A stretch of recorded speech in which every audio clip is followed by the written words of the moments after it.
ಕೊಂದ ಹುಡುಗಿ ಆನಂದ ಅವರ ಅಜ್ಜಂಪುರ ಸೀತಾರಾಮ್ ಅವರ ಕಾವ್ಯನಾಮ ಆನಂದ. ಇವರು ಬರೆದಿರ್ತಕ್ಕಂಥ ನಾನು ಕೊಂದ ಹುಡುಗಿ. 6-7 ವರ್ಷಗಳ ಹಿಂದಿನ ಮಾತು. ಬೇಸಿಗೆಯ ರಜದಲ್ಲಿ ನಮ್ಮ ಸೀಮೆಯನ್ನೆಲ್ಲ ಸುತ್ತಿಕೊಂಡು ಬರಬೇಕೆಂದು ಹೊರಟೆ. ಇಲ್ಲಿ ನಮ್ಮ ಸೀಮೆ ಎಂದರೆ ಮೈಸೂರು. ನನಗೆ ನಮ್ಮ ದೇಶದಲ್ಲಿರುವ ಹೆಸರುಗೊಂಡ ಶಿಲಾಶಿಲ್ಪಗಳ ವೈಖರಿಯನ್ನೆಲ್ಲ ಚಿತ್ರರೂಪದಲ್ಲಿ ಸಂಗ್ರಹಿಸಬೇಕೆಂಬ ಒಂದು ಹುಚ್ಚು ಹಿಡಿದಿತ್ತು.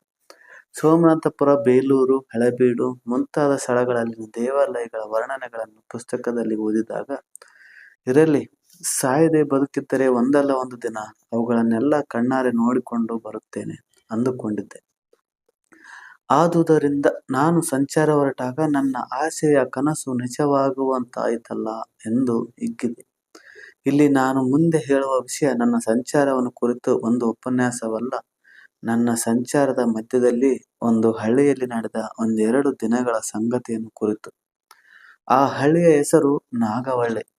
ನಾನು ಅಲ್ಲಿಗೆ ಬರುವ ವೇಳೆಗೆ ನನ್ನ ಸಂಚಾರ ಮುಕ್ಕಾಲು ಪಾಲು ಮುಗಿದಿತ್ತು ಅನ್ನಬಹುದು. ಅಷ್ಟು ಹೊತ್ತಿಗೆ ಆಗಲೇ ಸುಮಾರು 100-150 ಚಿತ್ರಗಳನ್ನು ಸಂಗ್ರಹಿಸಿದ್ದೆ. ಎಲ್ಲವೂ ನಾನೇ ಸ್ವಂತವಾಗಿ ತೆಗೆದ ಫೋಟೋಗಳು. ನಾಗವಳ್ಳಿಯಲ್ಲಿ ಕರಿಯಪ್ಪನವರೆಂಬುವವರು ಬಹಳ ಗಣ್ಯರಾದವರು. ಆ ಹಳ್ಳಿಗೆಲ್ಲ ಯಜಮಾನನಂತಿದ್ದರು. ನಾನು ಅವರ ಮನೆಯಲ್ಲೇ ಉಳಿದುಕೊಂಡಿದ್ದದ್ದು ಕತೆ ಇಲ್ಲಿಂದ ಪ್ರಾರಂಭ ಎಂದು ಇಟ್ಟುಕೊಳ್ಳಬಹುದು. ನಾನು ಆ ಹಳ್ಳಿಗೆ ಬಂದಾಗ ರಾತ್ರಿ ಸುಮಾರು 9 ಗಂಟೆಯ ಸಮಯ. ನನ್ನ ಸಾಮಾನುಗಳನ್ನೆಲ್ಲ ಒಂದು ಸಂತೆಯ ಗಾಡಿಯಲ್ಲಿ ಹಾಕಿ ನಾನು ಅದರ ಹಿಂದೆ ನಡೆದುಕೊಂಡು ಬಂದೆ.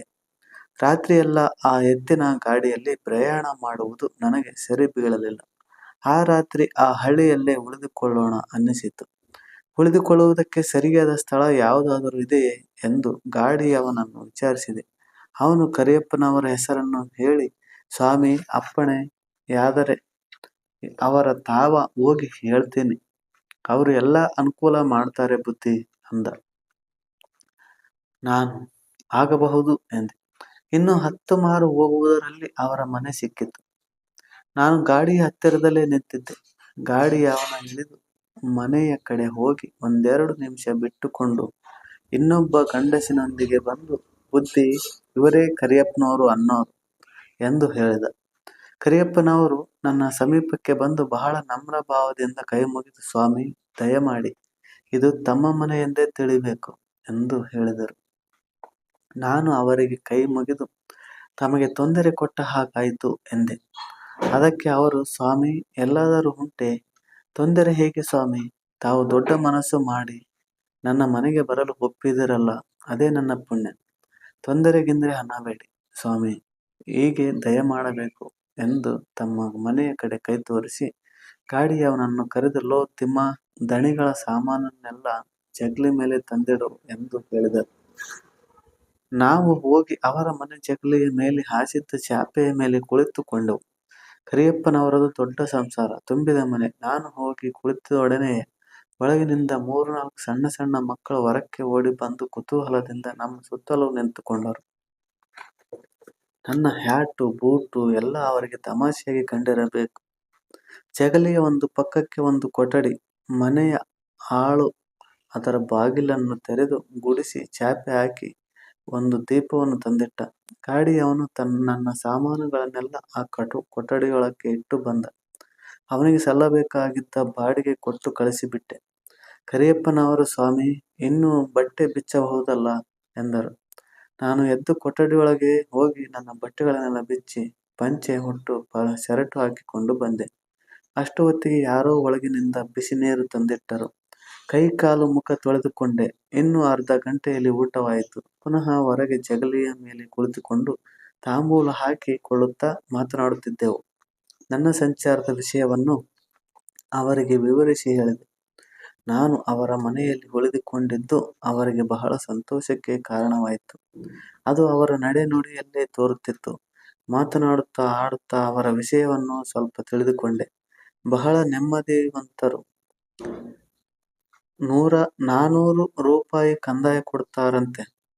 ಮನೆಯ ತುಂಬ ಜನ. ಆಳು ಕಾಳುಗಳು, ದನ ಕರುಗಳು ಯಾವುದರಲ್ಲೂ ಕೊರತೆ ಇಲ್ಲ. ಮನೆಯನ್ನು ದೊಡ್ಡದಾಗಿ ಕಟ್ಟಿಕೊಂಡಿದ್ದರು. ಆ ಹಳ್ಳಿಗೆಲ್ಲ ಅದೇ ದೊಡ್ಡದು. ಎಲ್ಲಕ್ಕೂ ಮಿಗಿಲಾಗಿ ನನ್ನ ಮನಸ್ಸಿನಲ್ಲಿ ನಿಂತದ್ದು ಅವರ ನಿಷ್ಕಪಟವಾದ ನಮ್ರತೆ. ಅದು ಆ ಜನರಿಗೆ ಬಹಳ ಸ್ವಾಭಾವಿಕವೆಂದು ತೋರಿತು. ಒಟ್ಟಿನಲ್ಲಿ ಅವರ ಮನೆಯಲ್ಲಿ ನನಗೆ ಬಹಳ ಉಪಚಾರವಾಗುತ್ತೆ ಅಂದುಕೊಂಡೆ. ಊಟವಾದ ಮೇಲೆ ಬಹಳ ಹೊತ್ತು ಮಾತನಾಡುತ್ತಿರಲಿಲ್ಲ. ದಾರಿ ನಡೆದು ಬಂದುದರಿಂದ ಸ್ವಲ್ಪ ಆಯಾಸವಾಗಿತ್ತು. ಅವರಿಗೆ ಆ ವಿಷಯವನ್ನು ತಿಳಿಸಿ ಕೊಠಡಿಯೊಳಗೆ ಹೋಗಿ ದೀಪವನ್ನು ಆರಿಸಿ ಮಲಗಿಕೊಂಡು ಬಿಟ್ಟೆ. ಬೆಳಿಗ್ಗೆ ಎಚ್ಚರವಾದಾಗ ಸುಮಾರು 6:30 7 ಗಂಟೆ ಇರಬಹುದು. ಅಷ್ಟು ಹೊತ್ತಿಗಾಗಲೇ ನನ್ನ ಕೊಠಡಿಯ ಹೊರಗೆ ನೀರು ಸಿದ್ಧವಾಗಿತ್ತು. ಮುಖ ತೊಳೆದುಕೊಂಡು ಕೊಠಡಿಯಲ್ಲೇ ಕುಳಿತಿದ್ದೆ. ಕರಿಯಪ್ಪನವರು ತಾವೇ ಕೈಯಲ್ಲಿ ಒಂದು ಬಟ್ಟಲು ಹಾಲನ್ನು ತೆಗೆದುಕೊಂಡು ಬಂದರು. ಅವರ ಮನೆಯಲ್ಲಿ ಕಾಫಿ ಅಭ್ಯಾಸವಿಲ್ಲ. ನನಗೆ ಹಾಲು ಅಭ್ಯಾಸವಿಲ್ಲ. ಹೇಗೋ ಅವರು ಅಷ್ಟು ಆದರದಿಂದ ತಂದದ್ದನ್ನು ಬೇಡವೆನ್ನಬಾರದೆಂದು ಕುಡಿದೆ. ಆಮೇಲೆ ಅವರನ್ನು ಅಲ್ಲೇ ಕೂರಿಸಿಕೊಂಡು ನಾನು ಸಂಚಾರ ಮಾಡಿ ತಂದಿದ್ದ ಚಿತ್ರಗಳನ್ನೆಲ್ಲ ತೋರಿಸಿ ಅವುಗಳ ವಿಷಯವಾಗಿ ನಾನು ತಿಳಿದುಕೊಂಡಿದ್ದನ್ನು ಹೇಳಿದೆ. ಕೇಳಿ ಅವರಿಗಾದ ಸಂತೋಷವನ್ನೂ ಆಶ್ಚರ್ಯವನ್ನೂ ನಾನು ವಿವರಿಸಲಾರೆ. ಅವರು ನನ್ನನ್ನು ನೋಡಿ, ಸ್ವಾಮಿ, ತಾವು ಒಪ್ಪೋದಾದ್ರೆ ಇಲ್ಲೇ ಹತ್ತಿರದಲ್ಲೇ ಒಂದು ದೇವಸ್ಥಾನ ಇದೆ. ರಂಗಪ್ಪನ ಗುಡಿ. ಬಹಳ ಹಳೆಯದು ಸ್ವಾಮಿ. ಬಲು ಖಚಿತವಾಗಿದೆ. ಬಹಳ ದೂರನೂ ಇಲ್ಲ ಎಂದು ನನಗೆ ಕಿವಿ ನೆಟ್ಟಗಾಯಿತು. ಎಲ್ಲಿ ಎಂದು ಕೇಳಿದೆ.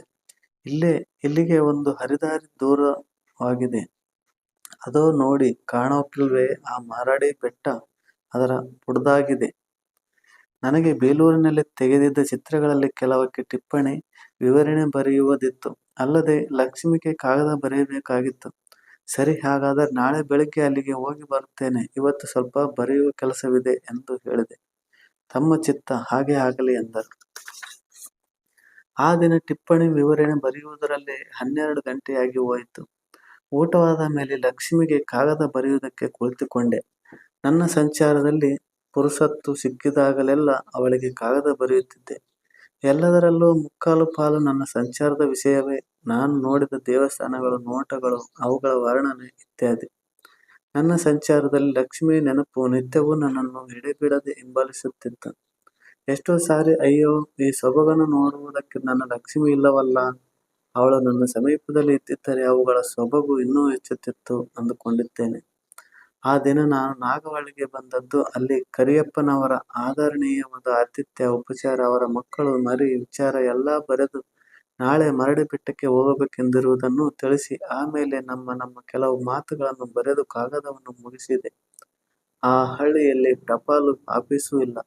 ಒಂದು ಟಪಾಲು ಪೆಟ್ಟಿಗೆ ಮಾತ್ರ ಇದೆ. ವಾರಕ್ಕೆ 2 ಸಲವೋ 3 ಸಲವೋ ಬೇಲೂರಿನಿಂದ ಅಂಚೆಯವನು ಬಂದು ಕಾಗದಗಳನ್ನು ತೆಗೆದುಕೊಂಡು ಹೋಗುತ್ತಾನೆ. ವಿಚಾರಿಸಿದ್ದರಲ್ಲಿ ಆ ವಿಷಯ ತಿಳಿಯಿತು. ಆದರೆ ಟಪಾಲು ಪೆಟ್ಟಿಗೆ ಎಲ್ಲಿತ್ತೋ ಗೊತ್ತಿರಲಿಲ್ಲ. ಆಳು ಯಾರಾದರೂ ಇದ್ದರೆ ಅವನ ಕೈಲಿ ಕಾಗದವನ್ನು ಟಪಾಲು ಪೆಟ್ಟಿಗೆಗೆ ಕಳಿಸಬಹುದೆಂದು ಯೋಚಿಸಿ ಕೊಠಡಿಯಿಂದ ಹೊರಗೆ ಬಂದೆ.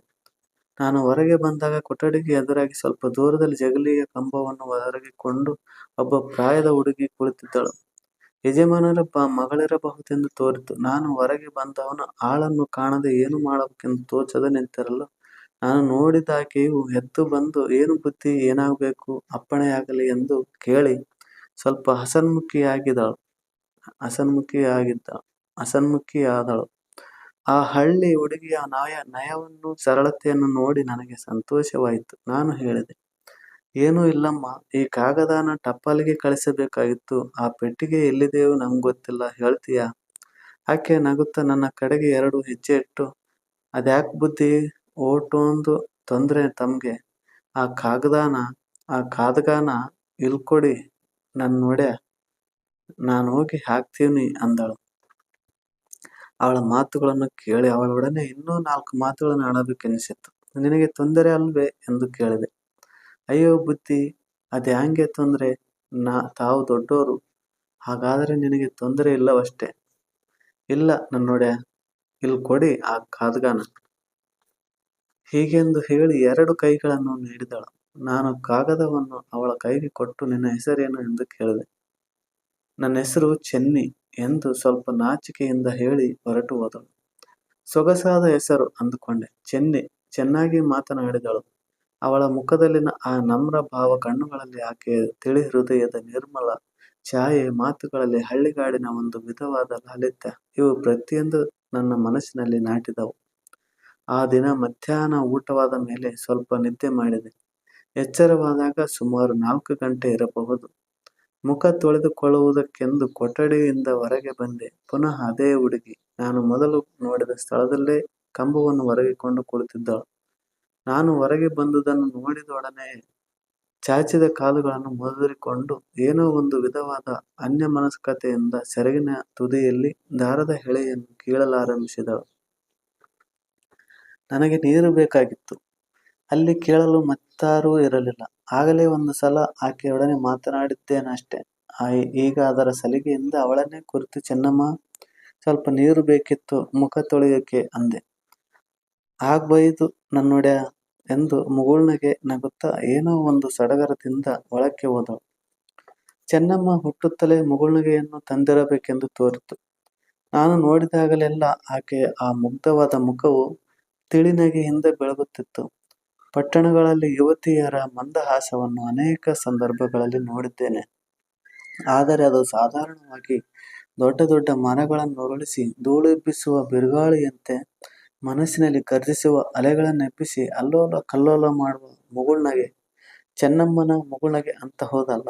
ಅದು ಮೃದುವಾಗಿ ಅಲ್ಲಿ ಸುಳಿದು ಇಲ್ಲಿ ಸುಳಿದು ಚಿಗುರುಗಳಲ್ಲಿ ತೂರಿ ಹೂಗೊಂಚಲನ್ನು ಹಾಯ್ದು ಪರಿಮಳವನ್ನು ಹೊತ್ತು ತರುವ ತಂಗಾಳಿಯಂತೆ ಹೃದಯದಲ್ಲಿ ಚಿಕ್ಕ ಚಿಕ್ಕ ತರಂಗ ಮಾಲೆಗಳನ್ನು ಹುಟ್ಟಿಸುವ ಸರಳವಾದ ಮುಗುಳ್ನಗೆ. ಬಿರುಗಾಳಿಯಲ್ಲಿ ಸಿಕ್ಕರೆ ಬರೀ ಧೂಳು, ಕಣ್ಣಿಗೆ ಬಾಯಿಗೆ ಮಣ್ಣು, ಅದರಲ್ಲಿ ಸೌರಭವಿಲ್ಲ. ಈ ಹಳ್ಳಿಯ ಹುಡುಗಿಯ ನಗುವಿನಲ್ಲೋ ಓ, ಅದು ಮಲ್ಲಿಗೆಯ ಹೂವಿನ ಹಾಗೆ. ಮಲ್ಲಿಗೆಯ ಹೂವಿನದು ಎಂತಹ ಶುಭ್ರತೆ, ಎಣೆಯಿಲ್ಲದ ಪರಿಮಳ. ಎಷ್ಟು ಯೋಚನೆ ಆಗಿದ್ದಾಗ ಚೆನ್ನಮ್ಮ ನೀರು ತಂದಳು. ಕೈಕಾಲು ಮುಖ ತೊಳೆದುಕೊಂಡು ಕೊಠಡಿಗೆ ಹೋಗುವುದರೊಳಗೆ ಚೆನ್ನಮ್ಮನೇ ಸ್ವಲ್ಪ ತಿಂಡಿ ಒಂದು ಬಟ್ಟಲಲ್ಲಿ ಹಾಲು ತಂದಿಟ್ಟು ಹೋದಳು. ತಿಂಡಿ ಮುಗಿಸಿಕೊಂಡು ಹಾಗೆಯೇ ಸುತ್ತಾಡಿಕೊಂಡು ಬರೋಣವೆಂದು ನನ್ನ ಕೊಳಲನ್ನು ಸಣ್ಣದೊಂದು ಕ್ಯಾಮರಾವನ್ನು ತೆಗೆದುಕೊಂಡು ಕೊಠಡಿಯನ್ನು ಬಿಟ್ಟೆ. ಹೊರಗೆ ಬಂದಾಗ ಚೆನ್ನಮ್ಮ ಅದೇ ಸ್ಥಳದಲ್ಲೇ ಕುಳಿತಿದ್ದಳು. ನಾನು ಮನೆಯನ್ನು ಬಿಟ್ಟು 4-6 ಮಾರು ಬಂದೆ. ಎತ್ತ ಕಡೆ ಹೋಗೋಣ ಎಂದು ಯೋಚನೆ ಆಯಿತು.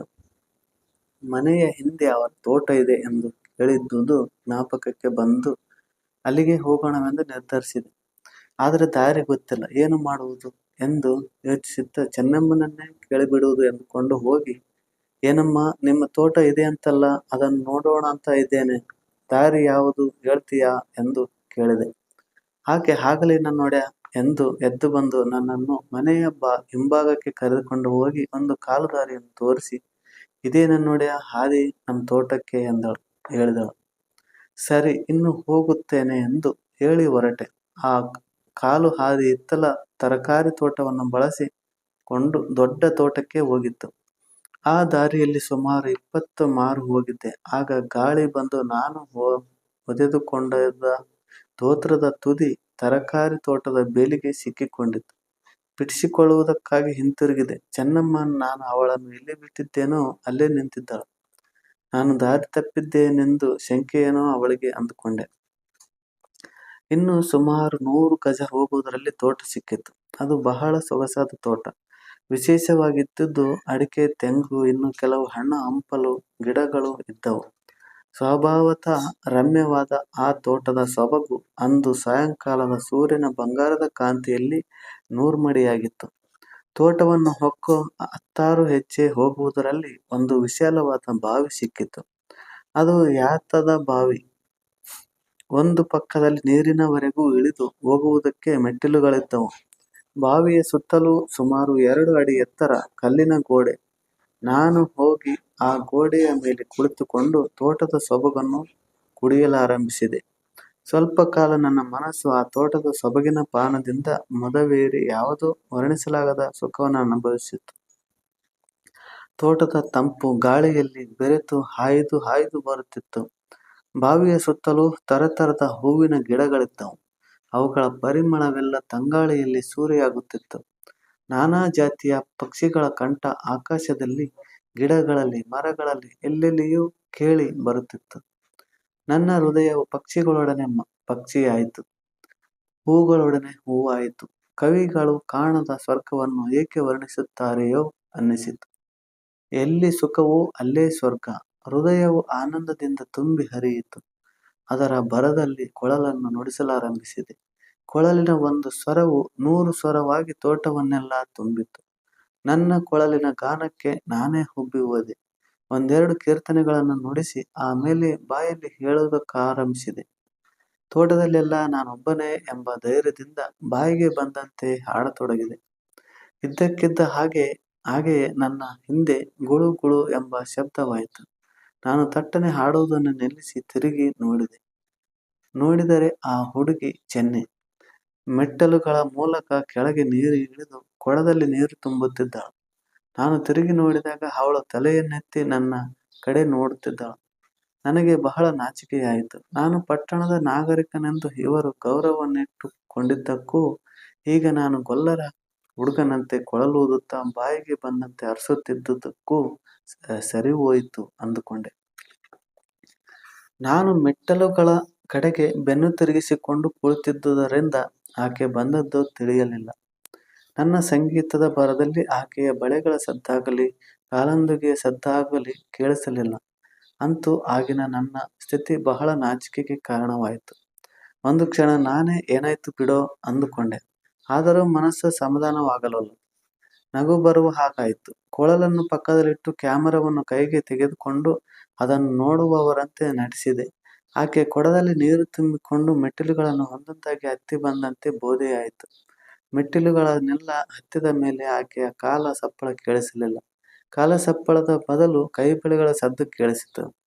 ಪುನಃ ಆಕೆಯ ಮುಖವನ್ನು ನೋಡುವುದಕ್ಕೆ ನಾಚಿಕೆಯಾಯಿತು. ಆದರೂ ತಿರುಗಿ ನೋಡಿದೆ. ಆಕೆ ಚೆನ್ನಾಗಿ ಬೆಳಗಿದ್ದ 2 ಹಿತ್ತಾಳೆ ಕೊಡಗಳಲ್ಲಿ ನೀರು ತುಂಬಿಕೊಂಡು ಮೆಟ್ಟಲುಗಳನ್ನೆಲ್ಲ ಹತ್ತಿ ಬಂದು ಅವುಗಳನ್ನು ಬಾವಿಯ ಸುತ್ತಲೂ ಇದ್ದ ಕಟ್ಟೆಯ ಮೇಲೆ ಇಟ್ಟಿದ್ದಳು.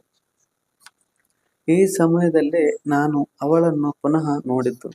ನನ್ನ ವಿಚಿತ್ರವಾದ ಸಂಗೀತದಿಂದ ಉಂಟಾಗಿದ್ದ ನಗು ಇನ್ನೂ ಆಕೆಯ ಮುಖದ ಮೇಲೆ ಸುಳಿಯುತ್ತಿತ್ತು. ನನಗೆ ಬಹಳ ನಾಚಿಕೆಯಾಯಿತು. ಮುಖವನ್ನು ತಿರುಗಿಸಿಕೊಂಡು ಕುಳಿತಿದ್ದವನು ಎದ್ದೆ. ಆಕೆ ಏನೋ ಮಾತನಾಡಿದ ಹಾಗಾಯಿತು. ನನ್ನ ಮನಸ್ಸಿನ ಗಲಭೆಯಲ್ಲಿ ಅದು ಏನು ಎಂದು ತಿಳಿಯಲಿಲ್ಲ. ಪುನಃ ಆಕೆಯ ಕಡೆಗೆ ತಿರುಗಿ ಏನಮ್ಮ ಎಂದು ಕೇಳಿದೆ. ಆಕೆ ಪದ ಹೇಳೋದ್ಯಾಕ್ಬಿಟ್ರೆ ನನ್ನೊಡೆಯ ಎಂದು ಕೇಳಿದಳು. ಆಕೆಯ ಈ ಪ್ರಶ್ನೆಯಿಂದ ನನ್ನ ಮನಸ್ಸಿನಲ್ಲಾದ ಕಳವಳವೂ ಅವಮಾನವೂ ದೇವರಿಗೇ ಗೊತ್ತು. ಏನು ಹೇಳಬೇಕು ಕೂಡಲೇ ಗೊತ್ತಾಗದೆ ಆ ಊ ಎಂದು ಉಪಚಾರಕ್ಕೆ ಹಲ್ಲುಕಿರಿದು ಆಮೇಲೆ ಮುಗಿದು ಹೋಯ್ತಮ್ಮ ಎಂದೆ. ಆಕೆ ಕೇಳಿದ ಪ್ರಶ್ನೆ ಅಪಹಾಸ್ಯವಾಗಿ ತೋರಿತಾದರೂ ಅದರಿಂದ ನನಗೆ ಸಿಟ್ಟು ಬರಲಿಲ್ಲ. ಸಿಟ್ಟು ಏಕೆ ಬರಬೇಕು? ನಾನು ಮಾಡಿದ್ದು ಬೆಪ್ಪು ಕೆಲಸ. ನನ್ನ ಆಗಿನ ಮನಸ್ಸಿನ ಸ್ಥಿತಿಯಲ್ಲಿ ಅದು ಅಪಹಾಸ್ಯವಾಗಿ ತೋರಿರಬೇಕೇ ಹೊರತು ನಿಜವಾಗಿಯೂ ಹಸನ್ಮುಖಿಯಾದ ಈ ಹಳ್ಳಿಯ ಮುಕ್ತೆಗೆ ನನ್ನನ್ನು ಹಾಸ್ಯ ಮಾಡುವ ಅಭಿಪ್ರಾಯವಿರಲಾರದು ಎಂದು ತೋರಿತು. ಹೇಗೋ ಆದದ್ದು ಆಗಿಹೋಯಿತು. ಇನ್ನು ಈ ಜಾಗ ಬಿಡೋಣ ಅಂದುಕೊಂಡು ಕೊಳಲನ್ನು ಕ್ಯಾಮರಾವನ್ನು ಕೈಗೆ ತೆಗೆದುಕೊಂಡು ಒಂದೆರಡು ಹೆಜ್ಜೆ ಮುಂದಕ್ಕಿಟ್ಟೆ. ಅಷ್ಟರಲ್ಲೇ ನನ್ನೊಡೆಯ ಎಂದು ಕರೆದಳು. ಪುನಃ ಇದೇನು ನನ್ನೊಡೆಯ ಎಂದು ತಿರುಗಿದೆ. ತುಂಬಿದ ಒಂದು ಕೊಡವನ್ನು ತಲೆಯ ಮೇಲೆ ಎತ್ತಿ ಇಟ್ಟುಕೊಳ್ಳುತ್ತಾ ಇದ್ದಳು. ಇನ್ನೊಂದು ಕಟ್ಟೆಯ ಮೇಲೆಯೇ ಇತ್ತು. ನಾನು ತಿರುಗಿದ್ದನ್ನು ನೋಡಿ ಆ ಬಿಂದಿಗೆಯನ್ನು ತೋರಿಸುತ್ತಾ ಬುದ್ಧಿ, ಈ ಬಿಂದಿಗೆನ ಒಸಿ ಎತ್ತಿ ಕೊಡ್ತೀರಾ ಎಂದು ನಾಚಿಕೆಯಿಂದಲೂ ಸ್ವಲ್ಪ ಸಂಕೋಚದಿಂದಲೂ ಕೇಳಿದಳು. ನಾನು ಓ ಅಗತ್ಯವಾಗಿ ಎಂದು ಹೇಳಿ ಕೈಯಲ್ಲಿದ್ದ ಕ್ಯಾಮರಾವನ್ನು ಕೊಳಲನ್ನು ಕೆಳಗಿಟ್ಟು ಆ ಬಿಂದಿಗೆಯನ್ನು ಎತ್ತಿ ಅವಳ ಸೊಂಟದ ಮೇಲಿಟ್ಟೆ. ನಾನಿಷ್ಟು ಮಾಡಿದ್ದು ಅವಳಿಗೆ ಬಹಳ ಅಗಾಧವಾಗಿ ಕಂಡಿರಬೇಕು. ಅವಳ ಮುಖದ ಮೇಲೆ ಬಹಳ ಸಂತೋಷ ಕಂಡುಬಂತು. ತುಂಬಿದ ಕೊಡಗಳ ಭಾರಕ್ಕೆ ಬಳುಕುತ್ತಾ ಹೋಗುತ್ತಿದ್ದ ಆ ತುಂಬು ಯೌವನವು ಅಂದಿನ ಸಾಯಂಕಾಲದ ಸೂರ್ಯನ ಬಂಗಾರದ ಬೆಳಕಿನಲ್ಲಿ ಅತ್ಯಂತ ಮನೋಹರವಾಗಿ ಕಂಡಿತು. ಕೂಡಲೇ ನನ್ನ ಮನಸ್ಸಿನಲ್ಲಿ ಆಕೆಯ ಆ ನಿಲುವಿನಲ್ಲಿ ಒಂದು ಫೋಟೋ ತೆಗೆಯಬೇಕೆಂಬ ಆಸೆಯಾಯಿತು. ಕ್ಯಾಮರಾವನ್ನು ಸಿದ್ಧ ಮಾಡಿಕೊಂಡು ಹುಡುಗಿ ಏನು ತಿಳಿದುಕೊಂಡಾಳು ಎಂಬ ಯೋಚನೆ ಸಹ ಇಲ್ಲದೆ ಚೆನ್ನಮ್ಮ ಎಂದು ಕರೆದೆ. ಆಕೆ ಬಾರದ ಜೋಕಿನಲ್ಲಿಯೇ ಮೆಲ್ಲಗೆ ತಿರುಗಿ ಕರೆದಿರ ನನ್ನೊಡೆಯ ಎಂದು ಕೇಳಿದಳು. ನಾನು ಹ್ಞೂ ಎಂದು ಅವಳ ಸಮೀಪಕ್ಕೆ ಹೋಗಿ ತಾಯಿ, ನೀನು ಒಂದು ಕ್ಷಣ ಹಾಗೆ ನಿಂತಿರುವೆಯಾ ಎಂದು ಕೇಳಿದೆ. ಅವಳಿಗೆ ಸ್ವಲ್ಪ ಆಶ್ಚರ್ಯವಾಗಿರಬೇಕು. ಮುಖದಲ್ಲಿ ಅದರ ಚಿಹ್ನೆಯನ್ನು ತೋರುತ್ತಾ ಬಿಸಿಲಿಗೆ ಎದುರಾಗಿ ಬಳುಕಿ ನಿಂತಳು. ಅವಳ ಮುಖದ ಮೇಲೆ ಚ್ಯುತಿಯೇ ಇಲ್ಲದ ಆ ಎಳೆನಗು ಸ್ವಲ್ಪದರಲ್ಲಿ ಮರೆಯಾಗುವುದರಲ್ಲಿದ್ದ ಚಿನ್ನದ ಕಿರಣಗಳಲ್ಲಿ ಬಹಳ ಸುಖವಾಗಿ ಬೆರೆಯುತ್ತಿತ್ತು. ನಾನು ಫೋಟೋ ತೆಗೆದು ಇನ್ನೂ ನೀನು ಹೋಗಮ್ಮ ಹೊರಡಮ್ಮ ಎಂದೆ. ಆಕೆ ಕುತೂಹಲದಿಂದ ಅದೇನ್ ಮಾಡಿದ್ರಿ ಬುದ್ಧಿ ಎಂದು ಕೇಳಿದಳು. ಆಕೆಗೆ ತಿಳಿಯುವ ಹಾಗೆ ಹೇಳುವುದು ಹೇಗೆ? ನಾಳೆ ಹೇಳುತ್ತೇನೆ ಎಂದೆ. ಆಕೆ ತಿರುಗಿ ನಿಧಾನವಾಗಿ ಮನೆಯ ಕಡೆ ನಡೆದು ಹೋದಳು. ಆ ರಾತ್ರಿ ಊಟವಾದ ಮೇಲೆ ಕೊಠಡಿಗೆ ಹೋಗಿ ಹಾಸಿಗೆಯ ಮೇಲೆ ಮಲಗಿಕೊಂಡೆ. ಬೇಗ ನಿದ್ದೆ ಬರಲಿಲ್ಲ. ಸಾಯಂಕಾಲ ತೋಟದಲ್ಲಿ ನಡೆದ ವಿಷಯ ಇನ್ನೂ ಮನಸ್ಸಿನಲ್ಲಿ ಇತ್ತು. ನನ್ನಷ್ಟಕ್ಕೆ ನಾನೇ ನಕ್ಕು ಲಕ್ಷ್ಮಿಗೆ ಈ ವಿಷಯ ಹೇಳಿದರೆ ಏನಂತಾಳೋ, ಎಷ್ಟು ನಗುತ್ತಾಳೋ ಅಂದುಕೊಂಡೆ. ನನ್ನ ನಗು ಇನ್ನೂ ಹೆಚ್ಚಿತು. ಇಂದಿನ ರಾತ್ರಿ ನಿದ್ದೆ ಮಾಡಿದಾಗ ಬಹಳ ಹೊತ್ತಾಗಿತ್ತೆಂದು ತೋರುತ್ತೆ. ಬೆಳಿಗ್ಗೆ ಎದ್ದಾಗ 8 ಗಂಟೆಯಾಗಿ ಹೋಗಿತ್ತು. ಆದಷ್ಟು ಬೇಗ ಮುಖ ತೊಳೆದುಕೊಂಡು ತಿಂಡಿ ತೀರ್ಥ ಮುಗಿಸಿಕೊಂಡು ಮರಡಿ ಬೆಟ್ಟಕ್ಕೆ ಹೊರಡಲು ಸಿದ್ಧನಾದೆ. ಯಜಮಾನರು ಒಬ್ಬ ಆಳನ್ನು ಗೊತ್ತು ಮಾಡಿಕೊಟ್ಟರು. ಅವನ ಕೈಲಿ ಬೇಕಾದ ಸಲಕರಣೆಗಳನ್ನೆಲ್ಲ ಒರೆಸಿಕೊಂಡು ಹೊರಟೆ. ಮರಡಿ ಬೆಟ್ಟದಲ್ಲಿ ಕೆಲಸಗಳನ್ನೆಲ್ಲ ಮುಗಿಸಿಕೊಂಡು ಹಿಂತಿರುಗುವ ಹೊತ್ತಿಗೆ ಸುಮಾರು 12 ಗಂಟೆ ಆಗಿರಬಹುದು. ಹಿಂದಿರುಗಿ ಬರುತ್ತಾ ಕಾಲು ಹಾದಿಗೆ ಸ್ವಲ್ಪ ದೂರವಾಗಿ ಹಸಿರಿನಲ್ಲಿ ದನ ಕರುಗಳು ಮೇಯುತ್ತಿದ್ದವು. ಅಲ್ಲಲ್ಲಿ ರೈತರು ಗದ್ದೆಗಳಲ್ಲಿ ಕೆಲಸ ಮಾಡುತ್ತಿದ್ದರು. ಇದ್ದಕ್ಕಿದ್ದ ಹಾಗೆಯೇ ಸ್ವಲ್ಪ ದೂರದಲ್ಲಿ ಗೊಲ್ಲರ ಹುಡುಗನೊಬ್ಬನು ಲಾವಣಿ ಹೇಳುವುದಕ್ಕಾರಂಭಿಸಿದ. ಅವನಿಗೆ ಯಾರದ್ದೇನೋ ಹೆದರಿಕೆ. ಜೋರಾಗಿ ಬಲು ಚೋಕಿನ ಮೇಲೆ ಪ್ರಾರಂಭಿಸಿದ.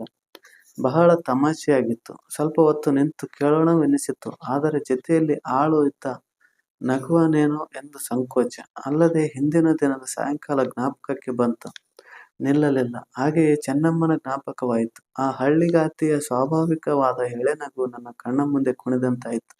ಥಳಥಳಿಸುವ ತುಂಬಿದ ಬಿಂದಿಗೆಗಳನ್ನು ಹೊತ್ತು ಅವುಗಳ ಭಾರಕ್ಕೆ ಬಳುಕಿ ನಿಂತ ಅವಳ ಆ ವಯ್ಯಾರದ ನಿಲುವು ಕಣ್ಣಿಗೆ ಹತ್ತಿದಂತಾಯಿತು. ಚೆನ್ನಮ್ಮ ಮನೆಯ ಯಜಮಾನನ ಮಗಳಿರಬಹುದೆಂದು ಊಹಿಸಿದ್ದೇನೆಯೇ ಹೊರತು ನಿಜವಾದ ವಿಷಯ ಗೊತ್ತಿರಲಿಲ್ಲ.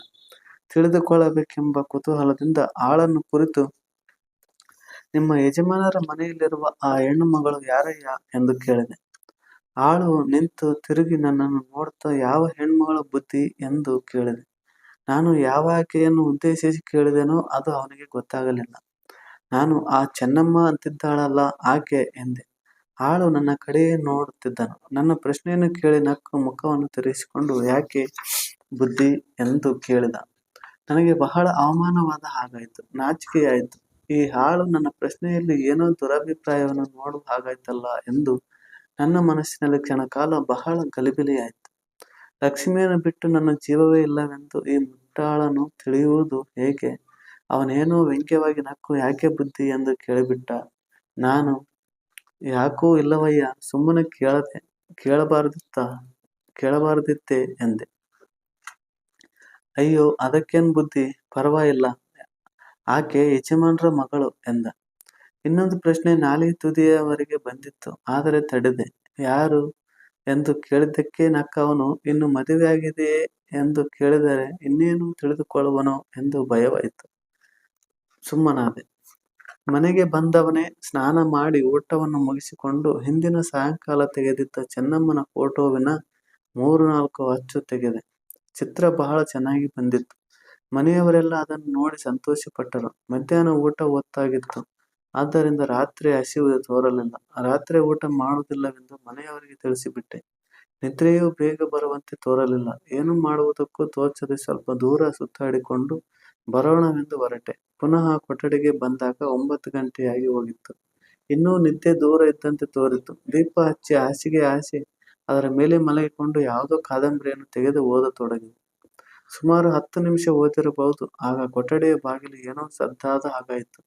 ಗಾಳಿ ಏನೋ ಅಂದುಕೊಂಡು ಪುನಃ ಪುಸ್ತಕವನ್ನು ನೋಡತೊಡಗಿದೆ. ಪುನಃ ಸದ್ದಾಯಿತು. ಈ ಬಾರಿ ಮೆಲ್ಲಗೆ ತಟ್ಟಿದ ಹಾಗಾಯಿತು. ಮಲಗಿದ್ದ ಹಾಗೆಯೇ, ಯಾರಪ್ಪ ಅದು ಎಂದು ಕೇಳಿದೆ. ಉತ್ತರವಿಲ್ಲ. ಒಂದು ಕ್ಷಣ ಬಿಟ್ಟು ಪುನಃ ಯಾರೋ ಮೆಲ್ಲಗೆ ತಟ್ಟಿದ ಹಾಗಾಯಿತು. ಎದ್ದು ಕುಳಿತು ಯಾರದು ಎಂದು ಕೇಳಿದೆ. ಕೈ ಬಳೆಗಳ ಸದ್ದಾಯಿತು. ಚಿತೆಗೆ ಕ್ಷೀಣ ಸ್ವರದಲ್ಲಿ, ನಾನು ಚೆನ್ನಿ ಎಂದು ಉತ್ತರ ಬಂತು. ನನಗೆ ಆಶ್ಚರ್ಯವಾಯಿತು. ಇಷ್ಟು ಹೊತ್ತಿನಲ್ಲಿ ಇವಳಿಗೆ ನನ್ನಲ್ಲಿ ಏನು ಕೆಲಸ? ಏನಾದರೂ ಇರಲಿ ವಿಚಾರಿಸೋಣವೆಂದು ಎದ್ದು ಬಾಗಿಲನ್ನು ತೆಗೆದು ಹೊರಗೆ ಮುಖ ಹಾಕಿ, ಏನಮ್ಮ ಎಂದು ಕೇಳಿದೆ. ನನ್ನ ಕೊಠಡಿಯ ಬೆಳಕು ಸ್ವಲ್ಪವಾಗಿ ಅವಳ ದೇಹದ ಮೇಲೆ ಬೀಳುತ್ತಿತ್ತು. ಅವಳ ಕೈಯಲ್ಲಿ ಒಂದು ತಟ್ಟೆ, ಅದರಲ್ಲಿ 4-5 ಬಾಳೆಹಣ್ಣುಗಳು, ಸ್ವಲ್ಪ ಸಕ್ಕರೆ, ಒಂದು ಬಟ್ಟಲಲ್ಲಿ ಸ್ವಲ್ಪ ಹಾಲು ಎಷ್ಟು ಇತ್ತು. ನಾನು ಏನಮ್ಮ ಎಂದು ಹೇಳಿದ್ದಕ್ಕೆ ಆಕೆ, ಬುದ್ಧಿ, ತಮ್ಗೆ ಈಗ ಊಟ ಇಲ್ಲ, ಅದಕ್ಕೆ ಇದನ್ನು ತಂದೆ ನನ್ನೊಡೆಯ ಎಂದಳು. ನನಗೆ ಆಗ ಸ್ವಲ್ಪ ಸ್ವಲ್ಪವಾಗಿ ಹಸಿವು ಆಗಿತ್ತು. ಬಹಳ ಸಂತೋಷವಮ್ಮ ಎಂದು ಹೇಳಿ ಆಕೆಯ ಕೈಯಿಂದ ಆ ತಟ್ಟೆಯನ್ನು ತೆಗೆದುಕೊಂಡು ಹಾಸಿಗೆಯ ಸಮೀಪದಲ್ಲಿಡಲು ಹೋದೆ. ಚೆನ್ನಮ್ಮ ಹಿಂದೆಯೇ ಕೊಠಡಿಯೊಳಕ್ಕೆ ಬಂದಳು. ನನ್ನ ಎದೆ ಸ್ವಲ್ಪ ಅದುರಿತು. ಆ ಸಮಯ ಹಾಗೆ ಇತ್ತು. ನಾನು ತಟ್ಟೆಯನ್ನು ಹಾಸಿಗೆಯ ಪಕ್ಕದಲ್ಲಿ ಇಟ್ಟು ತಿರುಗಿ, ಇನ್ನೇನು ಬೇಡಮ್ಮ, ನೀನು ಇನ್ನು ಹೋಗಬಹುದು ಎಂದೆ. ಆಕೆ ನಗುತ್ತಾ, ನಾನಿದ್ರೇನು ಬುದ್ಧಿ, ತಾವು ತಿನ್ನಬಾರ್ದಾ ಎಂದು ಕೇಳಿದಳು. ನಾನು, ಓಹೋ, ತಿನ್ನಬಹುದು, ಅದಕ್ಕಲ್ಲ ನಾನು ಹೇಳಿದ್ದು. ಆದರೆ ಈಗ ನನಗೆ ಇನ್ನೇನೂ ಬೇಕಿಲ್ಲ. ಅಲ್ಲದೆ ಇಷ್ಟು ಹೊತ್ತಿನಲ್ಲಿ ನೀನೊಬ್ಬಳೇ ಇಲ್ಲಿ ಇರೋ. ನನ್ನ ಮಾತು ಪೂರೈಸುವುದರೊಳಗಾಗಿ ಅವಳು ನನ್ನ ಕೊಠಡಿಯ ಬಾಗಿಲನ್ನು ಮುಚ್ಚಿ ಅಗಣಿ ಹಾಕಿಬಿಟ್ಟಳು. ಆಕೆ ನನ್ನ ಕೊಠಡಿಯೊಳಕ್ಕೆ ಬಂದೊಡನೆಯೇ ನನ್ನ ಮನಸ್ಸಿನಲ್ಲಿ ಉಂಟಾಗಿದ್ದ ಮಬ್ಬಾದ ಯಾವುದೋ ಭಾವನೆಯು ಈಗ ಸ್ವಲ್ಪ ಸ್ವಲ್ಪವಾಗಿ ಸ್ಫುಟಗೊಳ್ಳಲಾರಂಭಿಸಿತು. ಅವಳು ಬಾಗಿಲು ಹಾಕಿದ್ದನ್ನು ನೋಡಿ ಇದ್ದಕ್ಕಿದ್ದ ಹಾಗೆಯೇ ನನ್ನ ಮೈ ನಡುಗಿ ಬಿಸಿಯಾಯಿತು. ಬೆವರು ಮುಖದ ಮೇಲೆಲ್ಲ ಮೂಡಿತು. ಗಂಟಲು ಒಣಗಿ ಉಗುಳು ನುಂಗತೊಡಗಿದೆ. ಕಷ್ಟದಿಂದ, ಯಾಕಮ್ಮ ಬಾಗಿಲು ಹಾಕಿದೆ ಎಂದು ಕೇಳುತ್ತಾ ತೆಗೆಯುವುದಕ್ಕೋಸ್ಕರ 2 ಹೆಜ್ಜೆ ಇಟ್ಟೆ. ಚೆನ್ನಮ್ಮ ಸರ್ರನೆ ಸರಿದು ಬಾಗಿಲಿಗೆ ಅಡ್ಡವಾಗಿ ನಿಂತು ಮುಗುಳ್ನಗೆ ನಗತೊಡಗಿದಳು. ನನ್ನ ಮೊಣಕಾಲು ಕಳಚಿದಂತಾಯಿತು. ಸರಿ, ಏನೂ ಸಂಶಯ ಉಳಿಯಲಿಲ್ಲ. ಅವಳ ಅಭಿಪ್ರಾಯ ನನ್ನ ಎದೆಯ ಮೇಲೆ ಊರಿ ಬರಿದಂತಾಯಿತು. ನನ್ನ ಮನಸ್ಸಿನಲ್ಲೇ ಅಂದುಕೊಂಡೆ, ಇವಳೇ ಹಳ್ಳಿಗಾಡಿನ ಮುಕ್ತ ಯುವತಿ ಎಂದು. ನನಗೆ ನಿಲ್ಲಲು ಕಾಲೇ ಇಲ್ಲದ ಹಾಗಾಯಿತು. ಹೋಗಿ ಹಾಸಿಗೆಯ ಮೇಲೆ ಕುಳಿತು 2 ಕೈಗಳಿಂದಲೂ ತಲೆಯನ್ನು ಹಿಡಿದುಕೊಂಡು ಯೋಚಿಸಲಾರಂಭಿಸಿದೆ. ಇಲ್ಲಿ ಮುಂದೆ ನಡೆದ ವಿಷಯವನ್ನು ತಿಳಿಸುವುದಕ್ಕೆ ಮೊದಲು ಬೇರೆ ಒಂದೆರಡು ಮಾತುಗಳನ್ನು ಹೇಳಬೇಕೆನಿಸುತ್ತದೆ, ಕೇಳಿ. ಆ ದಿನ ರಾತ್ರಿ ನನ್ನನ್ನು ಪಾಪದ ಬಲೆಯಿಂದ ತಪ್ಪಿಸಿ ರಕ್ಷಿಸಿದವಳು ನನ್ನ ಲಕ್ಷ್ಮಿ. ಅವಳ ಪ್ರೇಮವೆಂಬ ಕೋಟೆ ನನ್ನನ್ನು ಸಂಪೂರ್ಣವಾಗಿ ಆವರಿಸಿತ್ತು. ನಾನು ಅವಳು ಒಂದಾದಂದಿನಿಂದ ಇದುವರೆಗೂ ನಾನು ಅವಳಲ್ಲಿ ಕಾಣದ್ದನ್ನು ಇನ್ನೆಲ್ಲಿಯೂ ಕಾಣಲಾರೆ ಅನ್ನುವ ಹಾಗೆ ಮಾಡಿಬಿಟ್ಟಿದ್ದಳು. ರೂಪಕ್ಕಾಗಲಿ, ಗುಣಕ್ಕಾಗಲಿ, ಪ್ರೇಮಕ್ಕಾಗಲಿ ನಾನು ಅವಳಲ್ಲಿ ಇಟ್ಟ ದೃಷ್ಟಿಯನ್ನು ಬೇರೆ ಕಡೆಗೆ ತಿರುಗಿಸಬೇಕಾಗಿರಲಿಲ್ಲ. ಲಕ್ಷ್ಮಿ ನನ್ನ ಪಾಲಿಗೆ ಇಲ್ಲದೇ ಇದ್ದು ನಾನು ಆ ರಾತ್ರಿ ಇದ್ದ ಸನ್ನಿವೇಶದಲ್ಲಿ ಆರಕ್ಷಿತವಾದ ನನ್ನ ಮನಸ್ಸು ಆ ಹಳ್ಳಿಯ ಯುವತಿಯಲ್ಲಿ ಪ್ರವರ್ತಿಸದಿದ್ದರೆ ಅದರಲ್ಲಿ ಆಶ್ಚರ್ಯವಿರುತ್ತಿರಲಿಲ್ಲವೆಂದು ನನಗೆ ಈಗಲೂ ಬೋಧೆಯಾಗುತ್ತದೆ. ಈ ವಿಷಯ ನಡೆದಾಗ ನನಗೆ ಯೌವನದ ಎಳೆಯ ದಿನಗಳು. ದೃಢಕಾಯನಾಗಿದ್ದೆ. ನನ್ನ ರೂಪವನ್ನು ನಾನು ಹೇಳಿಕೊಳ್ಳುವುದು ಕಷ್ಟವಾದರೂ ಕುರೂಪಿಯಲ್ಲವೆಂದು ಖಂಡಿತವಾಗಿ ಹೇಳಬಲ್ಲೆ. ವಿಷಯ ಚೆನ್ನಾಗಿ ತಿಳಿಯಬೇಕಾದರೆ ಚೆನ್ನಮ್ಮನನ್ನು ವರ್ಣಿಸಬೇಕು. ಆಕೆಗೆ 20 ವರ್ಷಗಳಿಗೆ ಹೆಚ್ಚಿರಲಾರದು. ಅತಿ ಎತ್ತರವೂ ಅಲ್ಲದ, ಅತಿ ಗಿಡ್ಡವೂ ಅಲ್ಲದ ಆಕೃತಿ, ಬಣ್ಣ ಎಣ್ಣೆಗೆಂಪು, ಮುಖದ ಮಾದರಿ ಲಕ್ಷಣವೆಂತಲೇ ಹೇಳಬೇಕು. ತುಂಬು ಪ್ರಾಯದಿಂದ ಬಿಗಿದ ಮೈಕಟ್ಟು. ಆಕೆ ತುಟಿಗಳ ಮೇಲೆ ನಾನು ನೋಡಿದಾಗಲೆಲ್ಲ ಎಳೆನಗು ಬಹಳ ಸ್ವಾಭಾವಿಕವಾಗಿ ಕಾಣುತ್ತಿತ್ತು. ಕಣ್ಣುಗಳಲ್ಲಿ ಇನ್ನೂ ಹುಡುಗಾಟಿಕೆಯ ಎಳೆಮಿಂಚಿನ ಹೊಳಪು ಸುಳಿದಾಡುತ್ತಿತ್ತು. ಎಳೆನಗೆಯು ಎಳೆಮಿಂಚು ಪರಸ್ಪರ ಬೆರೆತು ಒಂದು ಅಪೂರ್ವವಾದ ಮಾಧುರ್ಯದಲ್ಲಿ ಕೊನೆಗಾಣುತ್ತಿತ್ತು. ಮನಸ್ಸನ್ನು ಅಪಹರಿಸುವುದಕ್ಕೆ ಬೇಕಾದ ಎಲ್ಲಾ ಸಾಧನಗಳು ಅವಳಲ್ಲಿದ್ದುವೆಂದು ಒಂದು ಮಾತಿನಲ್ಲಿ ಹೇಳಬಹುದು. ಸಾಲದುದಕ್ಕೆ ಆ ದಿನ ರಾತ್ರಿ ಆಕೆಯ ನಡವಳಿಕೆ ಹಳ್ಳಿಗಾಡಿನ ಮುಕ್ತ ಯುವತಿಯಿಂದ ಸ್ವಲ್ಪ ದೂರವಾಗಿತ್ತು. ನಾನು ಹಾಸಿಗೆಯ ಮೇಲೆ ಕುಳಿತೊಡನೆಯೇ ಯೋಚನೆಗಳು ಒಂದೊಂದಾಗಿ, ಹತ್ತಾಗಿ, ನೂರಾಗಿ ನುಗ್ಗಿ ಬರತೊಡಗಿ ನನ್ನ ತಲೆ ಗಾಣದಲ್ಲಿ ಸಿಕ್ಕಿದಂತಾಯಿತು. ನನ್ನ ಮನಸ್ಸು ಕತ್ತಲೆಯ ಸಮುದ್ರದಲ್ಲಿ ಮುಳುಗಿದಂತೆ ತೋರಿತು. ಗಂಟಲು, ಬಾಯಿ ಒಣಗಿ ಉಗುಳು ನುಂಗುವುದು ಕಷ್ಟವಾಯಿತು.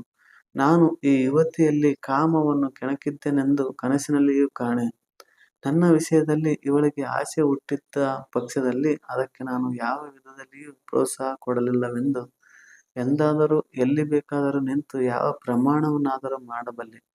ಇವಳು ತಿಳಿಯದವಳಲ್ಲ, ಅದನ್ನು ಅವಳೇ ತೋರಿಸಿಕೊಂಡಿದ್ದಾಳೆ. ತಿಳಿದೇ ಇಂಥ ಕೆಲಸದಲ್ಲಿ ಮುಂದಾಳಾಗಿದ್ದಾಳಲ್ಲ, ಇದೇನು ಹುಚ್ಚು? ಇದು ಒಂದು ತರದ ಹುಚ್ಚೇ ಸರಿ.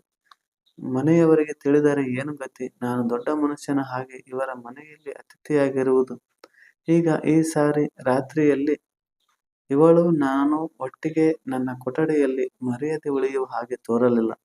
ಬಂದ ರೀತಿಯು ಕದ್ದು ಬಂದಿದ್ದಾಳೆ. ಇವಳಿಗೆ ಮದುವೆಯಾಗಿಲ್ಲವೇ? ನನ್ನ ಮನಸ್ಸಿಗೆ ಬಹಳ ಜಿಗುಪ್ಸೆಯಾಯಿತು. ಈಗ ಒಂದೊಂದಾಗಿ ನನಗೆ ಅವಳ ಹಿಂದಿನ ದಿನ ಸಾಯಂಕಾಲದ ನಡವಳಿಕೆಗಳೆಲ್ಲ ಅರ್ಥವಾಗತೊಡಗಿತು. ಅವಳು ಈ ಹೊತ್ತಿನಲ್ಲಿ ನನ್ನ ಹಿಂದೆಯೇ ತೋಟಕ್ಕೆ ಏಕೆ ಬಂದಳು? ನೀರಿನ ಕೊಡ, ಶುದ್ಧ ನೆವ. ನೀರಿನ ಕೊಡವನ್ನು ನನ್ನ ಕೈಯಲ್ಲಿ ಏಕೆ ಎತ್ತಿಸಿಕೊಂಡಳು? ಹೋಗಲಿ, ನಾನು ನೀರಿನ ಕೊಡವನ್ನು ಎತ್ತಿಕೊಟ್ಟಾಗ ಅದರ ಸುತ್ತಲೂ ಕೈ ಹಾಕಬೇಕಾದರೆ ನನ್ನ ಕೈಗೆ ತನ್ನ ಕೈ ಸೋಂಕಿಸಿದಳು. ಆಗ ಅದು ಏನೋ ಆಕಸ್ಮಿಕ ಎಂದು ತೋರಿತು. ಇನ್ನೊಂದು ವಿಷಯ, ಅವಳು ಮೊದಲು ಕೊಡವನ್ನು ಎತ್ತುವುದಕ್ಕೋಸ್ಕರ ಬಗ್ಗಿದಾಗ ಅವಳ ಸೆರಗು ಜಾರಿತು. ನಾನು ಅವಳನ್ನು ಆ ಅವಸ್ಥೆಯಲ್ಲಿ ನೋಡಿದಾಗ ಅವಳಲ್ಲಿ ಲಜ್ಜೆಯ ಚಿಹ್ನೆ ಯಾವುದೂ ಕಾಣಲಿಲ್ಲ. ಕೊಡವನ್ನು ತಲೆಯ ಮೇಲೆ ಇಟ್ಟುಕೊಂಡು ನಿಧಾನವಾಗಿ ಸೆರಗನ್ನು ಮೇಲಕ್ಕೆಳೆದುಕೊಂಡಳು. ಇವುಗಳಲ್ಲೆಲ್ಲ ಆಗ ನಾನು ಇವಳ ಮುಗ್ಧತೆಯನ್ನು ಕಾಣುತ್ತಿದ್ದೇನೆಂದು ಭಾವಿಸಿದ್ದೇನೆ ವಿನಃ ಇವೆಲ್ಲ ನನಗಾಗಿ ಅವಳು ಹರಡುತ್ತಿದ್ದ ಬಲೆಯ ಒಂದೊಂದು ಎಳೆ ಎಂದು ತಿಳಿಯದೆ ಹೋದೆ.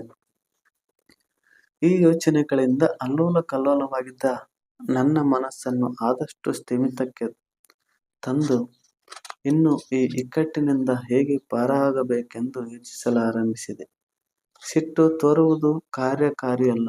ಪ್ರಮಾದವಾದೀತೆಂದು ಭಯವಾಯಿತು. ಬೇರೆ ಯಾವುದಾದರೂ ಉಪಾಯದಿಂದ ಇವಳನ್ನು ಮೆಲ್ಲಗೆ ಹೊರಕ್ಕೆ ಸಾಗ ಹಾಕಬೇಕೆಂದು ಯೋಚಿಸಿದೆ. ಆದರೆ ಏನು ಉಪಾಯ? ಹೇಗೆ ಮಾತನ್ನು ಪ್ರಾರಂಭಿಸಲಿ? ಅಥವಾ ಸುಮ್ಮನೆ ಮುಸುಕು ಹಾಕಿಕೊಂಡು ಮಲಗಿಬಿಡಲೇ ಎಂದು ಯೋಚಿಸಿದೆ. ಅದು ಆಗದ ಕೆಲಸ. ಇವಳು ಇಲ್ಲಿ ಇರುವ ತನಕ ನನ್ನ ಎದೆಯ ಮೇಲೊಂದು ದೊಡ್ಡ ಬಂಡೆ ಇದ್ದಂತೆಯೇ ಸರಿ. ಇನ್ನೊಂದು ಯೋಚನೆ ತೋರಿತು. ಅದೇ ಸರಿ ಎಂದುಕೊಂಡೆ. ಏನಾದರೂ ಮಾಡಿ ಅವಳು ಮಾಡುತ್ತಿರುವ ಕೆಲಸ ಬಹಳ ಕೆಟ್ಟದ್ದು, ಬಹಳ ನೀಚವಾದದ್ದು, ಬಹಳ ಪಾಪ ಎಂದು ಅವಳ ಮನಸ್ಸಿಗೆ ಚೆನ್ನಾಗಿ ನಾಟುವ ಹಾಗೆ ಹೇಳಿ ಉಪಾಯದಿಂದ ಕಳಿಸಿಬಿಡಬೇಕೆಂದುಕೊಂಡೆ. ದೇವರು ಪಟ್ಟಣವಾಸಿಯಾದ ನಾನಂ ಈ ಹಳ್ಳಿಯ ಹುಡುಗಿಗೆ ಪತಿವ್ರತಾ ಧರ್ಮದ ಮೇಲೆ ಒಂದು ಉಪನ್ಯಾಸವನ್ನು ಕೊಡುವ ಹೊತ್ತನ್ನು ತಂದೊದಗಿಸಿದ್ದಕ್ಕಾಗಿ ನನಗೆ ನಾನೇ ನಗುವಂತಾಯಿತು.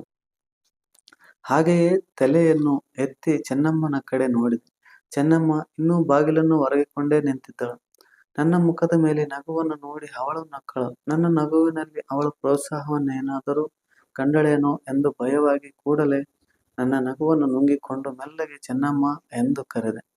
ಚೆನ್ನಮ್ಮ, ಏನು ದೇವರೇ ಎಂದು 2-3 ಹೆಜ್ಜೆ ಇಟ್ಟು ನನಗೆ ಸ್ವಲ್ಪ ದೂರದಲ್ಲಿ ನಿಂತಳು. ನಾನು ಕುಳಿತುಕೋ ಎಂದೆ. ಅವಳು ನನ್ನ ಹಾಸಿಗೆಯ ಮೇಲೆಯೇ ಕುಳಿತು ಬಿಟ್ಟಳು. ನಾನು ಸ್ವಲ್ಪ ದೂರ ಸರಿದು 1-2 ಸಲ ಉಗುಳು ನುಂಗಿ ಪುನಃ ಚೆನ್ನಮ್ಮ ಎಂದೆ. ಏನು ನನ್ನೊಡೆಯ ಎಂದು ಮೆಲ್ಲಗೆ ಕೇಳಿದಳು. ಅವಳ ನಡವಳಿಕೆಗಳು ಇಷ್ಟು ವಿಪರೀತವಾಗಿದ್ದರೂ ಅವಳ ಧ್ವನಿಯಲ್ಲಿ ಇನ್ನೂ ಮುಗ್ಧತೆಯು ಹರಿಯುತ್ತಿತ್ತೆಂದು ಬೋಧೆಯಾಗುತ್ತಿತ್ತು. ನಾನು ಪ್ರಾರಂಭಿಸಿದೆ. ಚೆನ್ನಮ್ಮ, ನೋಡು, ನೀನು ಹೀಗೆ ಮಾಡಬಹುದೇ? ಹೇಗೆ ಬುದ್ಧಿ? ಹೀಗೆ ನಡುರಾತ್ರಿಯಲ್ಲಿ ಕದ್ದು ಬಂದಿ?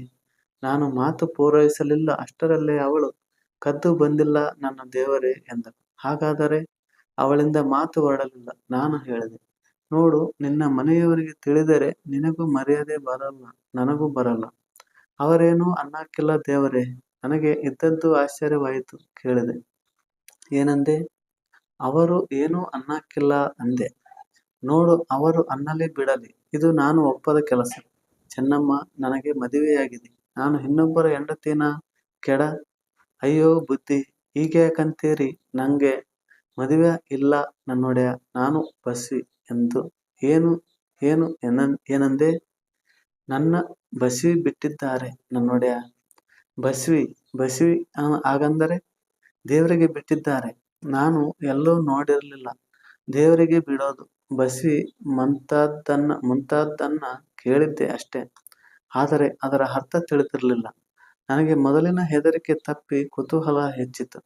ವಿಷಯ ಸ್ವಾರಸ್ಯವಾಗಿದೆ, ತಿಳಿದುಕೊಳ್ಳಬೇಕೆಂದು. ದೇವರಿಗೆ ಬಿಟ್ಟರೆ ಯಾರು ಎಂದು ಕೇಳಿದೆ. ನಮ್ಮ ಅಪ್ಪನೂ ಅಮ್ಮನೂ. ಅದ್ಯಾಕ್ ಬಿಟ್ರು ಬುದ್ಧಿ? ಈಗ 8 ವರ್ಷದಾಗೆ ನಂಗೆ ಬಲು ದಣವಾಗಿತ್ತು. ಆಗ ನಮ್ಮ ಅಪ್ಪನೂ ಅಮ್ಮನೂ ಮರಡಿ ದೇವರಿಗೆ ಹರಕೆ ಮಾಡಿಕೊಂಡ್ರು ನನ್ನೊಡೆ. ನನಗೆ ಗುಣವಾದ್ರೆ ಆ ದೇವರ ಹೆಸರಿನಾಗೆ ನನ್ನ ಬಸ್ವಿ ಬಿಡ್ತೀವಿ ಅಂತ. ನನ್ಗ ಗುಣವಾಯ್ತು ಬುದ್ಧಿ.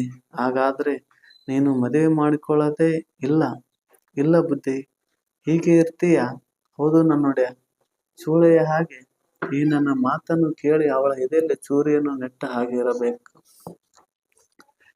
ಹಾಗಾಗಿರಬೇಕು. ಒಂದು ಕ್ಷಣದಲ್ಲಿ ಅವಳ ಹುಬ್ಬುಗಳು ಗಂಟಿಕ್ಕಿದವು, ಮೂಗಿನ ಹೊಳ್ಳೆಗಳು ತುಟಿಗಳು ಅದರಲ್ಲಾರಂಭಿಸಿದವು. ಕೋಪಗೊಂಡ ಸ್ತ್ರೀಯ ಮುಖದಲ್ಲಿ ಒಂದು ವಿಧವಾದ ಭೀಷಣತೆ ಇರುತ್ತದೆ.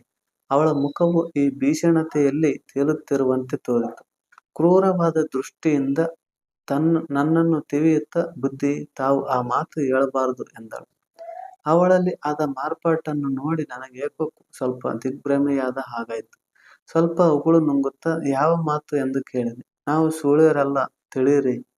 ನನಗೆ ಇನ್ನೂ ಆಶ್ಚರ್ಯವಾಯಿತು. ಮದುವೆ ಇಲ್ಲ, ನಡವಳಿಕೆ ನೋಡಿದರೆ ವಿಪರೀತ, ಆದರೂ ಸೂಳೆಯರಲ್ಲ. ನನಗೂ ಸ್ವಲ್ಪ ಸಿಟ್ಟು ಬಂದಂತಾಯಿತು. ನಾನು ಕೇಳಿದೆ, ಅಷ್ಟಲ್ಲದೆ ಮತ್ತೇನು? ನೀನು ಎಲ್ಲರ ಹಾಗೆ ಮದುವೆ ಮಾಡಿಕೊಂಡು ಗರ್ತಿಯ ಹಾಗೆ ಇರೋದು ಬಿಟ್ಟು ಹೀಗೆ ನಡುರಾತ್ರಿಯಲ್ಲಿ ಮೇಲೆ ಬಿದ್ದು ಬಂದಿ. ಬುದ್ಧಿ, ನಿಮ್ಗೆ ಇನ್ನೂ ಗೊತ್ತಾಗ್ಲಿಲ್ವೇ? ಬಸ್ವೀರು ಲಗ್ನ ಮಾಡಿಕೊಳ್ಳೋಕಾಗ್ದು ನನ್ನೊಡೆಯ. ಯಾಕಾಗ್ದು? ಹರಕೆ ಒಪ್ಪಿಸ್ಬೇಕಲ್ಲ ಬುದ್ಧಿ. ಇಲ್ದಿದ್ರೆ ಕೇಡಲ್ವಾ? ಮದುವೆ ಮಾಡ್ಕೊಂಡ್ರೆ ಹರಕೆ ಒಪ್ಸೋಕಾಗಲ್ವೇ? ಇಲ್ಲ ನನ್ನೊಡೆಯ. ಒಬ್ಬನ್ನ ಮದುವೆ ಮಾಡ್ಕೊಂಡ್ರೆ ನಿಮ್ಮಂತ ಅವರ ಸೇವೆ ಹ್ಯಾಗ್ ಬುದ್ಧಿ ಮಾಡೋದು? ಮಾನ ಬರ್ತದ? ಸರಿ, ಇನ್ನೊಬ್ಬನ ಸೇವೆ ಯಾಕೆ ಮಾಡ್ಬೇಕು? ಮತ್ತೆ ದೇವರ ಹರಕೆ ಒಪ್ಪಿಸ್ಬೇಡವಾ? ಹೀಗೆಯೇ ಒಪ್ಪಿಸೋದು. ದೇವರ ಹೆಸರಿನಲ್ಲಿ ಸುಳ್ಳುಗಾರಿಕೆ ಮಾಡುತ್ತಾ.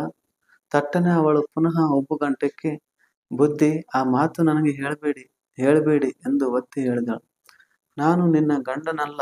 ನೀನು ಇಷ್ಟು ರಾತ್ರಿಯಲ್ಲಿ ನನ್ನ ಹತ್ತಿರ ಬಂದಿದ್ದೀಯಲ್ಲ, ಇದು ಯಾರು ಮಾಡುವ ಕೆಲಸ? ಸೂಳೆಯರಲ್ಲ ಎಂದು ಮಾತ್ರ ಹೇಳುವೆಯಲ್ಲ.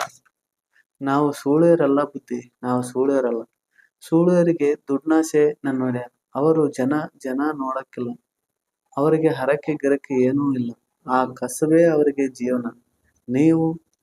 ನಾವು ಹಣ ಗಿಣ ಮುಟ್ಟಕ್ಕಿಲ್ಲ ನನ್ನೊಡೆಯ. ಅಂತ ಇಂಥ ಜನರನ್ನ ಹತ್ರ ಸೇರ್ಸಕ್ಕಿಲ್ಲ. ತಮ್ಮಂತ ಕುಲೀನ್ರು ಯಾರಾದರೂ ಬಂದ್ರೆ ಅವರ ಸೇವೆ ಮಾಡಿ ಹರಕೆ ಒಪ್ಪಿಸ್ತೀವಿ. ನಮ್ಮನ್ನ ಸೂಳೆಯರು ಅನ್ಬೇಡಿ ನನ್ನ ದೇವ್ರೆ. ಹಾಗಾದ್ರೆ ಈ ನಿನ್ನ ಸೇವೆ ನಿನ್ನ ತಂದೆ ತಾಯಿಗಳಿಗೆ ಗೊತ್ತೋ ಇಲ್ವೇ ಬುದ್ಧಿ? ಅವರು ಹರಕೆ ಮಾಡ್ಕೊಂಡವ್ರು, ಅವ್ರಿಗೆ ಗೊತ್ತಿಲ್ಲದೆ ಇರ್ತದ? ಸರಿ, ಅವರೇನೋ ಕಳಿಸಿದರು, ಆದರೆ ನಾನು ಇದಕ್ಕೆ ಒಪ್ಪುತ್ತೀನಿ ಇಲ್ಲ ಅನ್ನೋದು ಅವರಿಗೇನು ಗೊತ್ತು? ಯಾವ ಧೈರ್ಯದ ಮೇಲೆ ನನ್ನ ಹತ್ರ ಕಳಿಸಿದರು? ಈ ಪ್ರಶ್ನೆಗೆ ಕೂಡಲೇ ಉತ್ತರ ಬರಲಿಲ್ಲ. ಮುಗುಳ್ನಗೆ ನಗುತ್ತಾ ಕೊರಳನ್ನು ಒಂದು ಒರಸೆಯಲ್ಲಿ ಬಳುಕಿಸಿ ಓರೆಗಣ್ಣಿನಿಂದ ನೋಡುತ್ತಾ, ನೀವು ಮತ್ತೆ ಕೇಳಿದರಂತೆ ನಮ್ಮ ಆಳ್ನ, ನಾನು ಯಾರು, ಏನು, ಎತ್ತ ಅಂತ ಎಂದು ಸ್ವಲ್ಪ ನಾಚಿಕೆಯಿಂದ ಹೇಳಿದಳು. ಈಗ ನನಗೆ ಅರ್ಥವಾಯಿತು. ನಾನು ಅವಳನ್ನು ಕೇಳಿದಾಗ ಅವನು ವ್ಯಂಗ್ಯವಾಗಿ ನಕ್ಕು, ಯಾಕೆ ಬುದ್ಧಿ ಎಂದು ಕೇಳಿತು. ಅಯ್ಯೋ ಭಗವಂತ ಅಂದುಕೊಂಡೆ. ಹೌದು ಚೆನ್ನಮ್ಮ, ಕೇಳಿದೆ. ಸುಮ್ಮನೆ ತಿಳಿದುಕೊಳ್ಳೋಣ ಅಂತ ಕೇಳಿದೆ. ಚೆನ್ನಮ್ಮ, ನನ್ನ ಲಕ್ಷ್ಮಿಯ ಹಣೆಗೂ ಬೇರೆ ಯಾವ ಆಸೆಯೂ ಇಲ್ಲ. ಅಯ್ಯೋ ಬಿಡಿ ನನ್ನ ದೇವರೇ, ಹೀಗೇನಾಯ್ತು? ಇದಕ್ಕೆಲ್ಲ ನೀವು ಹಣೆ ಗೀಣೆ ಇಡಬೇಡ್ರಿ. ಹಾಗಲ್ಲ ಚೆನ್ನಮ್ಮ, ಕೇಳು. ಹೋದ ಪ್ರಾಣ ಮತ್ತೆ ಬರುತ್ತದೆ. ಚೆನ್ನಮ್ಮ ಸುಮ್ಮನಿದ್ದಳು. ಹೇಳು. ಇಲ್ಲ ನನ್ನೊಡೆಯ.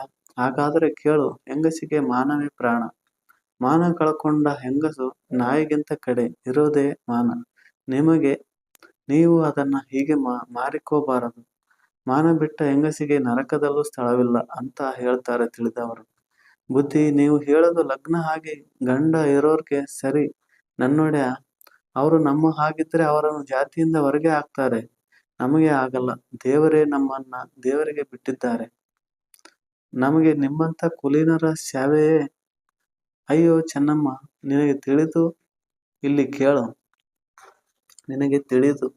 ಇಲ್ಲಿ ಕೇಳು. ದೇವರ ಹೆಸರಿನಲ್ಲಿ ಹೆಂಗಸು ಮಾನಗಿಟ್ಟರೆ ಅವನಿಗೆ ಪ್ರೀತಿನೇ. ದೇವರಲ್ಲಿ ಹರಕೆ ಇದ್ದರೆ ಆ ದೇವರ ಸೇವೆ ಮಾಡು. ಯಾರು ಬೇಡ ಅನ್ನುತ್ತಾರೆ? ಅದು ಬಿಟ್ಟು ಹೀಗೆ ಮಾನವನ್ನು ಮಾರಿಕೊಳ್ಳುವುದೇ? ಬುದ್ಧಿ, ತಮ್ಮಂತ ಕುಲೀನರೇ ನಮಗೆ ದೇವರು ನನ್ನೊಡೆಯ. ನಿಮಗೆ ಸೇವೆ ಮಾಡಿದರೆ ಅದೇ ನಮ್ಮ ಪುಣ್ಯ. ಅವಳ ಮಾತುಗಳನ್ನು ಕೇಳಿ ನನ್ನ ಹೃದಯದಿಂದ, ಅಯ್ಯೋ ದೇವರೇ, ನಿನ್ನ ಹೆಸರಿನಲ್ಲಿ ನಿನ್ನನ್ನು ಮೆಚ್ಚಿಸುವುದಕ್ಕೋಸ್ಕರ ಎಷ್ಟು ಅನ್ಯಾಯ, ಎಷ್ಟು ಪಾಪ ನಡೆಯುತ್ತಿದೆ ಎಂಬ ಉದ್ಗಾರವು ಹೊರಟಿತು. ಸ್ವಲ್ಪ ಕಾಲ ಏನೂ ಮಾತನಾಡದೆ ನನಗೆ ನಾನೇ ಯೋಚಿಸತೊಡಗಿದೆ. ಇದೇನು ಈ ಜನರ ಮೌಢ್ಯ? ಪ್ರಪಂಚದಲ್ಲಿ ಇಂತಹ ಅಸಹ್ಯಕರವಾದ ವಾಡಿಕೆಯು ಉಂಟೆ? ದೇವರಿಗೆ ಬಿಡುವುದೇನೋ ಸರಿ, ಕೇಳಿದ್ದೇನೆ, ಅದು ಅವರವರ ಭಕ್ತಿ. ಆದರೆ ಈ ಕೆಲಸ ಹೀಗೆಯೇ? ಈ ಜನರು ದೇವರಿಗೆ ಹರಕೆಯನ್ನು ಒಪ್ಪಿಸುವುದು ಭಗವಂತನ ದಿವ್ಯವಾದ ಹೆಸರಿನಲ್ಲಿ ಈ ಜನರು ಇಂತಹ ಹೇಯವಾದ ಕೆಲಸವನ್ನು ಮಾಡುತ್ತಿರುವರಲ್ಲ, ಇವರ ಗತಿ ಏನು? ಈ ಹುಡುಗಿ ಖಂಡಿತವಾಗಿಯೂ ಏನೂ ಅರಿಯದ ಹಳ್ಳಿಗಾಡಿನ ಮುಕ್ತ ಯುವತಿಯೇ ಸರಿ. ಜಾರ ಸ್ತ್ರೀಯರ ಲಕ್ಷಣವೇ ಬೇರೆ, ಇವಳ ರೀತಿಯೇ ಬೇರೆ. ಇವಳು ತನ್ನ ಜನರ ಅಸಹ್ಯಕರವಾದ ವಾಡಿಕೆಗೆ ಬಲಿಬಿದ್ದ ಮುಗ್ಧೆ. ತಾನು ಮಾಡುತ್ತಿರುವ ಕೆಲಸದಿಂದ ದೇವರಿಗೆ ಹರಕೆ ತಲುಪುತ್ತದೆಯೆಂದೇ ಇವಳ ದೃಢವಾದ ನಂಬಿಕೆ. ಅಯ್ಯೋ ದೇವ!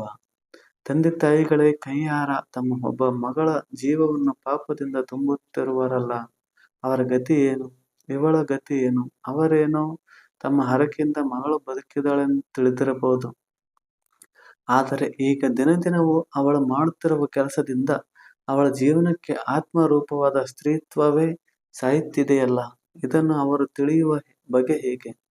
ಆಗ ಮಗುವಾಗಿದ್ದಾಗ ಒಂದು ದಿನ ಒಂದು ಕ್ಷಣದಲ್ಲಿ ಸಾಯುವ ಬದಲು ಈಗ ದಿನದಿನವೂ ಕ್ಷಣ ಕ್ಷಣವೂ ಸ್ವಲ್ಪ ಸ್ವಲ್ಪವಾಗಿ ಸಾಯುತ್ತಿರುವಳಲ್ಲ. ಅದನ್ನು ಇವಳು ತಿಳಿದಿದ್ದಾಳೆಯೇ? ಇಲ್ಲ. ಅದೇ ಆಶ್ಚರ್ಯ. ತಾನು ಮಾಡುತ್ತಿರುವ ಕೆಲಸ ಸರಿಯಾದದ್ದು, ದೇವರಿಗೆ ಒಪ್ಪಿದ ಕೆಲಸ. ಅವನು ಉಳಿಸಿಕೊಟ್ಟ ಜೀವವನ್ನು ಹೀಗೆ ಕಳೆದರೆ ಅದು ಅವನಿಗೆ ಇಷ್ಟವಾದ ಸೇವೆ ಎಂದು ಮೊದಲಾಗಿ ಅವಳ ದೃಢವಾದ ನಂಬಿಕೆ. ಮದುವೆಯಾದ ಹೆಂಗಸಿನಲ್ಲಿ ಯಾವ ಕೃತ್ಯವನ್ನು ಅವಳು ಕೆಟ್ಟದು ಎಂದು ಹೇಳುವಳೋ ಆ ಕೃತ್ಯವನ್ನು ತನ್ನ ಜೀವನದ ಧರ್ಮ ಎಂದು ಅನುಸರಿಸುತ್ತಾಳೆ. ಇದಕ್ಕೆ ಅವಳ ತಂದೆ ತಾಯಿಗಳು ಸಹಾಯ. ಪಾಪ ಅವರಾದರೂ ಏನು ಮಾಡಿಯಾರು? ಅವರು ಜಾತಿಯ ವಾಡಿಕೆಗೆ ಬಲಿಬಿದ್ದಿದ್ದಾರೆ. ಬಲು ದಾರುಣವಾದ ಈ ಯೋಚನೆಗಳಿಂದ ನನ್ನ ಎದೆ ಬಿರಿದಂತಾಗಿ ದೊಡ್ಡದಾಗಿ ನಿಟ್ಟುಸಿರು ಬಿಟ್ಟೆ. ಚೆನ್ನಮ್ಮ ಸುಮ್ಮನೆ ಸೆರಗಿನ ತುದಿಯನ್ನು ತಿರುವುತ್ತಿದ್ದಳು. ನಾನು ನಿಟ್ಟುಸಿರು ಬಿಟ್ಟದ್ದನ್ನು ಕೇಳಿ ನನ್ನ ಕಡೆಗೆ ನೋಡಿದಳು. ಅವಳ ಮುಖದ ಮೇಲೆ ಆಗಲೇ ಏನೋ ಕಳವಳ ತೋರುತ್ತಿತ್ತು.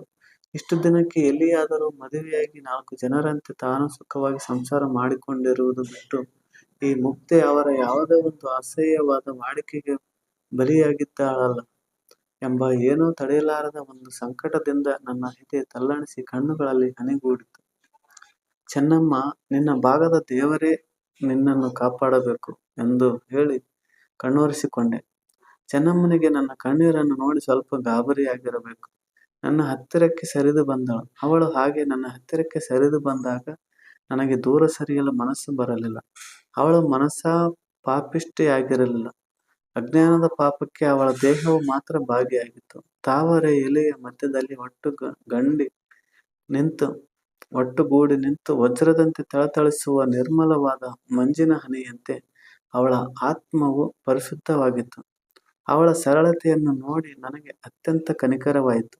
ಅವಳನ್ನು ನೋಡಿದ ಹಾಗೆಲ್ಲ, ಅವಳ ವಿಷಯವನ್ನು ಯೋಚಿಸಿದ ಹಾಗೆಲ್ಲ ನನ್ನ ಆರಿದ ಕಣ್ಣುಗಳಲ್ಲಿ ಪುನಃ ಪುನಃ ನೀರೂರಿ ಬಂತು. ನನ್ನ ಕಣ್ಣೀರಿನಲ್ಲಿ ಅವಳ ಕಲುಷಿತವಾದ ದೇಹವನ್ನು ತೊಳೆಯೋಣವೆನ್ನಿಸಿತು.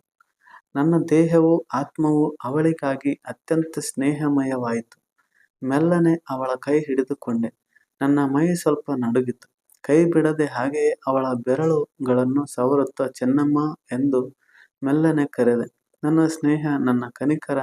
ಅವಳ ಹೆಸರನ್ನು ಹೇಳಿದೊಡನೆಯೇ ಅವಳು ಇನ್ನೂ ಹತ್ತಿರಕ್ಕೆ ಸರಿದು ತಲೆಯನ್ನು ತಗ್ಗಿಸಿ ಬಹು ಮೃದುವಾಗಿ, ಏನು ನನ್ನ ದೇವರೇ ಎಂದು ಕೇಳಿದಳು. ಅವಳ ಮುಖದ ಮೇಲೆ ಏನೋ ಒಂದು ವಿಧವಾದ ಯೋಚನೆಯೇ ಕಳವಳವೂ ತೋರುತ್ತಿತ್ತು. ನಾನು ಅವಳ ಮುಖವನ್ನೇ ನೋಡುತ್ತಾ ಕೇಳಿದೆ, ನೋಡು ಚೆನ್ನಮ್ಮ, ನಾನು ನಿನ್ನ ದೇವರು ಅಂತ ನೀನು ಹೇಳಲಿಲ್ಲವೇ? ಹೌದು ನನ್ನೊಡೆಯ, ನೀವೇ ನನ್ನ ದೇವರು. ಹಾಗಾದರೆ ನಾನು ಹೇಳಿದಾಗೆ ನೀನು ಕೇಳಬೇಕಲ್ಲವೇ? ನಿಮ್ಮ ದಾಸಿ ಇದ್ದೀನಿ, ಹೇಳಿ ನನ್ನ ದೇವರು. ನೀನು ಇನ್ನು ಮುಂದೆ ಈ ಪಾಪದ ಕೆಲಸವನ್ನು ಮಾಡಕೂಡದು, ತಿಳಿಯಿತೇ? ಮತ್ತೆ ಹರಕೆ ದೇವರಿಗೆ?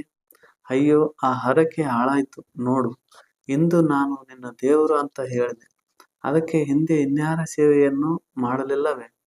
ಚೆನ್ನಮ್ಮ ಮಾತನಾಡಲಿಲ್ಲ, ತಲೆಯನ್ನು ತಗ್ಗಿಸಿದಳು. ನೋಡು, ಇದಕ್ಕೆ ಹಿಂದೆ ನೀನು ಇನ್ನೂ ಯಾರ್ಯಾರ ಸೇವೆಯನ್ನು ಮಾಡಿದ್ದೀಯೆ. ಇಂದು ನಾನು ದೇವರು ಎಂದು ಹೇಳಿ ನನ್ನ ಸೇವೆಗೆ ಬಂದಿದ್ದೀಯೆ. ಒಬ್ಬರು ತಿಂದ ಎಂಜಲನ್ನು ಇನ್ನೊಬ್ಬರಿಗೆ ಕೊಡಬಹುದೇ? ದೇವರಿಗೆ ಈ ಎಂಜಲ ಹರಕೆಯೇ? ಚೆನ್ನ, ನಿನಗೆ ತಿಳಿಯದು, ಇದು ಬಹಳ ಪಾಪಕರವಾದದ್ದು ಎಂದು. ತಿಳಿದಿದ್ದರೆ ಎಂದಿಗೂ ನೀನು ಈ ಪಾಪದ ಕೆಲಸವನ್ನು ಮಾಡುತ್ತಿರಲಿಲ್ಲ. ಸ್ವಲ್ಪ ಯೋಚಿಸಿ ನೋಡು, ನಿನಗೂ ಸೂಳೆಗೂ ಏನು ವ್ಯತ್ಯಾಸ? ಅವಳಿಗೆ ಅದು ಜೀವನ, ನಿನಗೆ ಜೀವನಕ್ಕೆ ಕಡಿಮೆ ಇಲ್ಲ. ಆದರೆ ಪಾಪವೇನೋ ಒಂದೇ. ದೇವರು ಈ ಪಾಪವನ್ನು ಎಂದಿಗೂ ಒಪ್ಪನು. ಚೆನ್ನಮ್ಮ ಮೌನವಾಗಿ ಎಲ್ಲವನ್ನೂ ಕೇಳಿದಳು. ಮೊದಲಿನ ಭ್ರಾಂತಿ, ಕಳವಳದ ಚಿಹ್ನೆ ಅವಳ ಮುಖದಿಂದ ಜಾರಿತು. ಸ್ವಲ್ಪ ಸ್ವಲ್ಪವಾಗಿ ಮುಖವು ಬಾಡಿತು, ದೇಹವು ಕುಗ್ಗಿತು. ದೃಷ್ಟಿ ನೆಲವನ್ನು ಹಿಡಿಯಿತು. ಮೆಲ್ಲಗೆ ಅವಳ ಕೈಯನ್ನು ಹೊಲಗಿಸಿ ಚೆನ್ನ ಎಂದು ಕರೆದೆ. ತಲೆ ಎತ್ತಿ ನನ್ನ ಕಡೆ ನೋಡಿದಳು. ಅವಳ ದೃಷ್ಟಿಯಲ್ಲಿ ದಾರಿ ತಪ್ಪಿ ಅಲೆಯುತ್ತಿದ್ದ ಮಗುವಿನ ಅಸಹಾಯಕತೆಯ ಛಾಯೆ ತೋರುತ್ತಿತ್ತು. ನನ್ನ ಮಾತು ಸರಿ ಎಂದು ಅವಳು ಮನಗಂಡಿರಬೇಕು.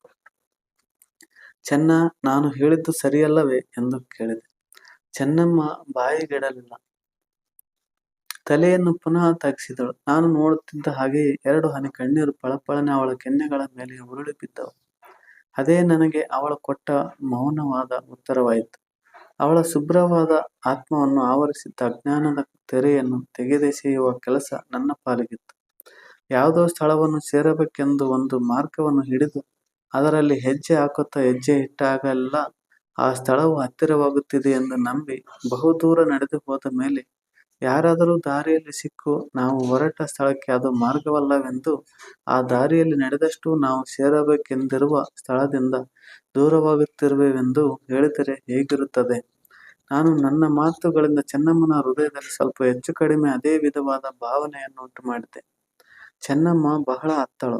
ನಾನು ಅವಳನ್ನು ಸಮಾಧಾನ ಮಾಡುತ್ತಾ, ನೋಡು ಚೆನ್ನ, ನಿನ್ನನ್ನು ಕಂಡರೆ ನನಗೆ ಸಿಟ್ಟಾಗಲಿ ಅಸಹ್ಯವಾಗಲಿ ಇಲ್ಲ. ಹೇಳು, ಸಿಟ್ಟೆ ನನಗೆ ಎಂದು ಕೇಳಿದೆ. ಬಹು ನೊಂದ ಧ್ವನಿಯಿಂದ ಚೆನ್ನಮ್ಮ ಹೇಳಿದಳು, ಇಲ್ಲ ನನ್ನೊಡೆಯ, ಸರಿ ನಿನಗೆ ನನ್ನ ಮೇಲೆ ಸಿಟ್ಟೇನಾದರೂ? ಅಯ್ಯೋ ನನ್ನ ದೇವರೇ, ಹಾಗೆ ಹೇಳಬೇಡಿ. ನಿಮ್ಮನ್ನ ಕಂಡ್ರೆ ನನ್ನೊಡೆಯ ನಿಮ್ಮ ಕಾಲ್ಕೆಳಕ್ಕೆ ಬಿದ್ದು ಹೊರಳಾಡೋಣ ಅಂತದೆ ಜೀವ ಎಂದು ಹೇಳಿ ನನ್ನ ಕಾಲು ಹಿಡಿದು ತನ್ನ ಹಣೆಯಿಂದ ಅದನ್ನು ಮುಟ್ಟುವುದರಲ್ಲಿದ್ದಳು. ನಾನು ಅಷ್ಟಕ್ಕೆ ಬಿಡದೆ ಅವಳನ್ನು ಎಬ್ಬಿಸಿ, ಸರಿ ಹಾಗಾದರೆ ಎಲ್ಲಿ ನನ್ನ ಮೇಲೆ ಕೈ ಇಟ್ಟು ಆಣೆ ಹಾಕು, ಇನ್ಮೇಲೆ ಈ ಕೆಲಸ ಬಿಡ್ತೀನಿ ಎಂದು ಹೇಳಿದೆ. ಚೆನ್ನಮ್ಮ ನನ್ನ ಎದೆಯ ಮೇಲೆ ಕೈ ಇಟ್ಟಳು. ಅವಳ ಮುಗ್ಧವಾದ ನೊಂದ ನೋಟ ನನ್ನ ಕಣ್ಣುಗಳನ್ನು ಹೊಕ್ಕು ಹೃದಯಕ್ಕಿಳಿಯಿತು.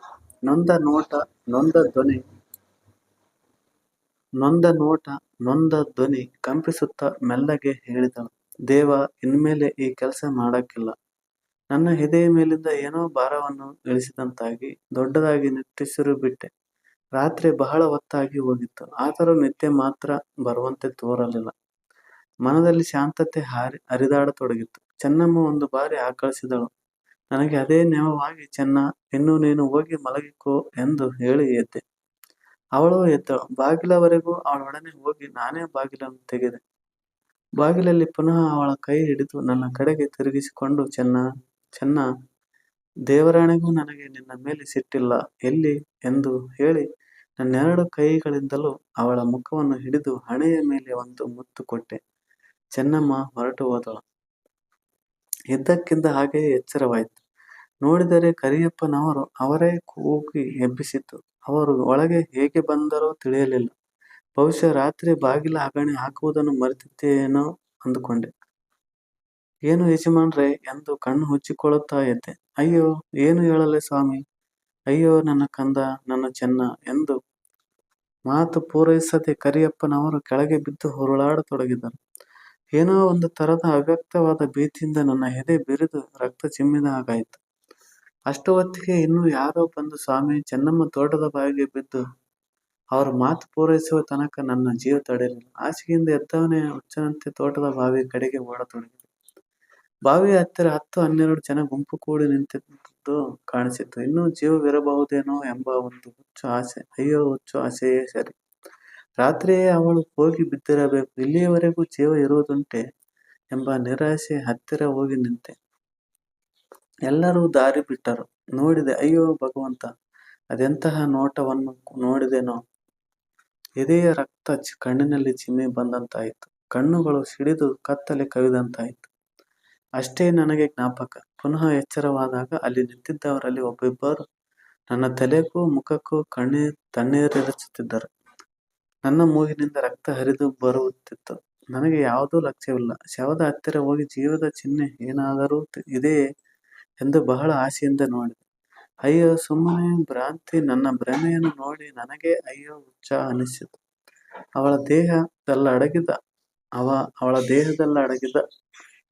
ಅವಳ ದೇಹದಲ್ಲಡಗಿದ್ದ ಆ ಅಮಲವಾದ ಹಿಮಕಣವು ಆಗಲೇ ಹಾರಿ ಹೋಗಿತ್ತು. ಪುಣ್ಯವು ಪಾಪದಿಂದ ಅಗಲಿ ಹೋಗಿತ್ತು. ಅಮೃತವು ಹಿಂಗಿ ಹೋಗಿ ಉಳಿದಿದ್ದುದು ವಿಷದ ಚರಟ. ಇನ್ನೂ ಹೆಚ್ಚು ಹೊತ್ತು ಅಲ್ಲಿ ನಿಲ್ಲಲಾಗಲಿಲ್ಲ. ನಿಧಾನವಾಗಿ ಮನೆಯ ಕಡೆ ನಡೆದೆ. ಅದೇ ದಿನ ಸಾಯಂಕಾಲ ನಾನು ಆ ಹಳ್ಳಿಯನ್ನು ಬಿಟ್ಟೆ. ಹೊರಡುವುದಕ್ಕೆ ಮುಂಚೆ ಚೆನ್ನಮ್ಮನ ಫೋಟೋವನ್ನು ಅವರ ಮನೆಯಲ್ಲಿ ಬಿಟ್ಟು ಬಂದೆ. ಅಂತಹ ಹುಡುಗಿಯನ್ನು ಕಳೆದುಕೊಂಡ ಅವರಿಗೆ ಆ ಛಾಯೆಯು ಏನು ಸಮಾಧಾನ ಕೊಟ್ಟಿತ್ತು. ದಾರಿಯುದ್ದಕ್ಕೂ ಯೋಚನೆ. ಪೊಲೀಸಿನವರೇನೋ ಆತ್ಮಹತ್ಯೆ ಎಂದು ರೆಕಾರ್ಡು ಮಾಡಿಬಿಟ್ಟರು. ಆದರೆ ವಸ್ತುತಃ ನಾನೇ ಅವಳನ್ನು ಕೊಂದ ಹಾಗಾಯಿತು. ಏನು ಮಾಡಿದರೂ ಈ ಭಾವನೆ ನನ್ನನ್ನು ಬಿಡುವಂತೆ ತೋರಲಿಲ್ಲ. ನಾನು ಹೇಳಿದುದೆಲ್ಲ ಅವಳ ಮನಸ್ಸಿಗೆ ನಾಟಿ ಇರುವುದಕ್ಕಿಂತ ಸಾಯುವುದೇ ಮೇಲಾಗಿ ತೋರಿರಬೇಕು. ನಾನು ಅವಳನ್ನು ನನ್ನ ಕೊಠಡಿಯಿಂದ ಹೊರಕ್ಕೆ ಕಳಿಸಿದಾಗ ಅವಳ ಹೃದಯ ಸಾವಿನಿಂದ ತುಂಬಿತ್ತೆಂದು ಈಗ ತೋರುತ್ತದೆ. ಈ ಯೋಚನೆ ಬಂದೊಡನೆಯೇ ನನ್ನ ಎದೆಯನ್ನು ಸೀಳಿ ಕಾದ ಸೀಸವನ್ನು ಹೊಯ್ದ ಹಾಗಾಯಿತು. ನಾನು ಆ ವೇಳೆಯಲ್ಲಿ ಅವಳನ್ನು ಹೊರಕ್ಕೆ ಕಳಿಸದೇ ಇದ್ದಿದ್ದರೆ ಅವಳ ಸಾಯಬೇಕೆಂಬ ಸಂಕಲ್ಪ ದೂರವಾಗುತ್ತಿತ್ತೋ ಏನೋ, ಬದುಕುತ್ತಿದ್ದಳೋ ಏನೋ. ಅವಳ ಮನಸ್ಸಿಗೆ ಜೀವನನ್ನು ನೀಗಬೇಕೆಂಬ ಆಸೆಯನ್ನು ತಂದವನು ನಾನು. ಅದಕ್ಕೆ ಸಂಶಯವಿಲ್ಲ. ನನಗೆ ಏನು ಅಧಿಕಾರವಿತ್ತು ಅವರ ಧರ್ಮ ಅಧರ್ಮಗಳನ್ನು ತುಲನೆ ಮಾಡುವುದಕ್ಕೆ? ನಾನು ಯಾರು? ನನ್ನ ಮಾತುಗಳು ಒಂದೊಂದು ಅವಳನ್ನು ಬಾವಿಯವರೆಗೂ ತಳ್ಳಿಕೊಂಡು ಹೋಗಿರಬೇಕು. ಆಮೇಲೆ ಅವಳನ್ನು ಬಾವಿಗೆ ತಳ್ಳಿದ್ದು ನನ್ನ ಮಾತುಗಳೇ. ನಾನೇ, ಅಯ್ಯೋ ನಾನೇ ಅವಳನ್ನು ಕೈಯಾರೆ ಕೊಂದ ಹಾಗಾಯ್ತಲ್ಲ. ದೇವರ ಎದುರಿನಲ್ಲಿ ಇದಕ್ಕೆ ಒಂದಲ್ಲ ಒಂದು ದಿನ ಉತ್ತರ ಹೇಳಬೇಕು. ಏನು ಹೇಳಲಿ? ಯೋಚನೆಗಳಿಗೆ ತಡೆಯೇ ಇಲ್ಲ. ನಾಳೆ ಊರು ಸೇರುತ್ತೇನೆ. ಈ ಕಥೆಯನ್ನೆಲ್ಲ ಹೇಳಿದರೆ ಏನನ್ನುವಳೋ ನನ್ನ ಲಕ್ಷ್ಮಿ.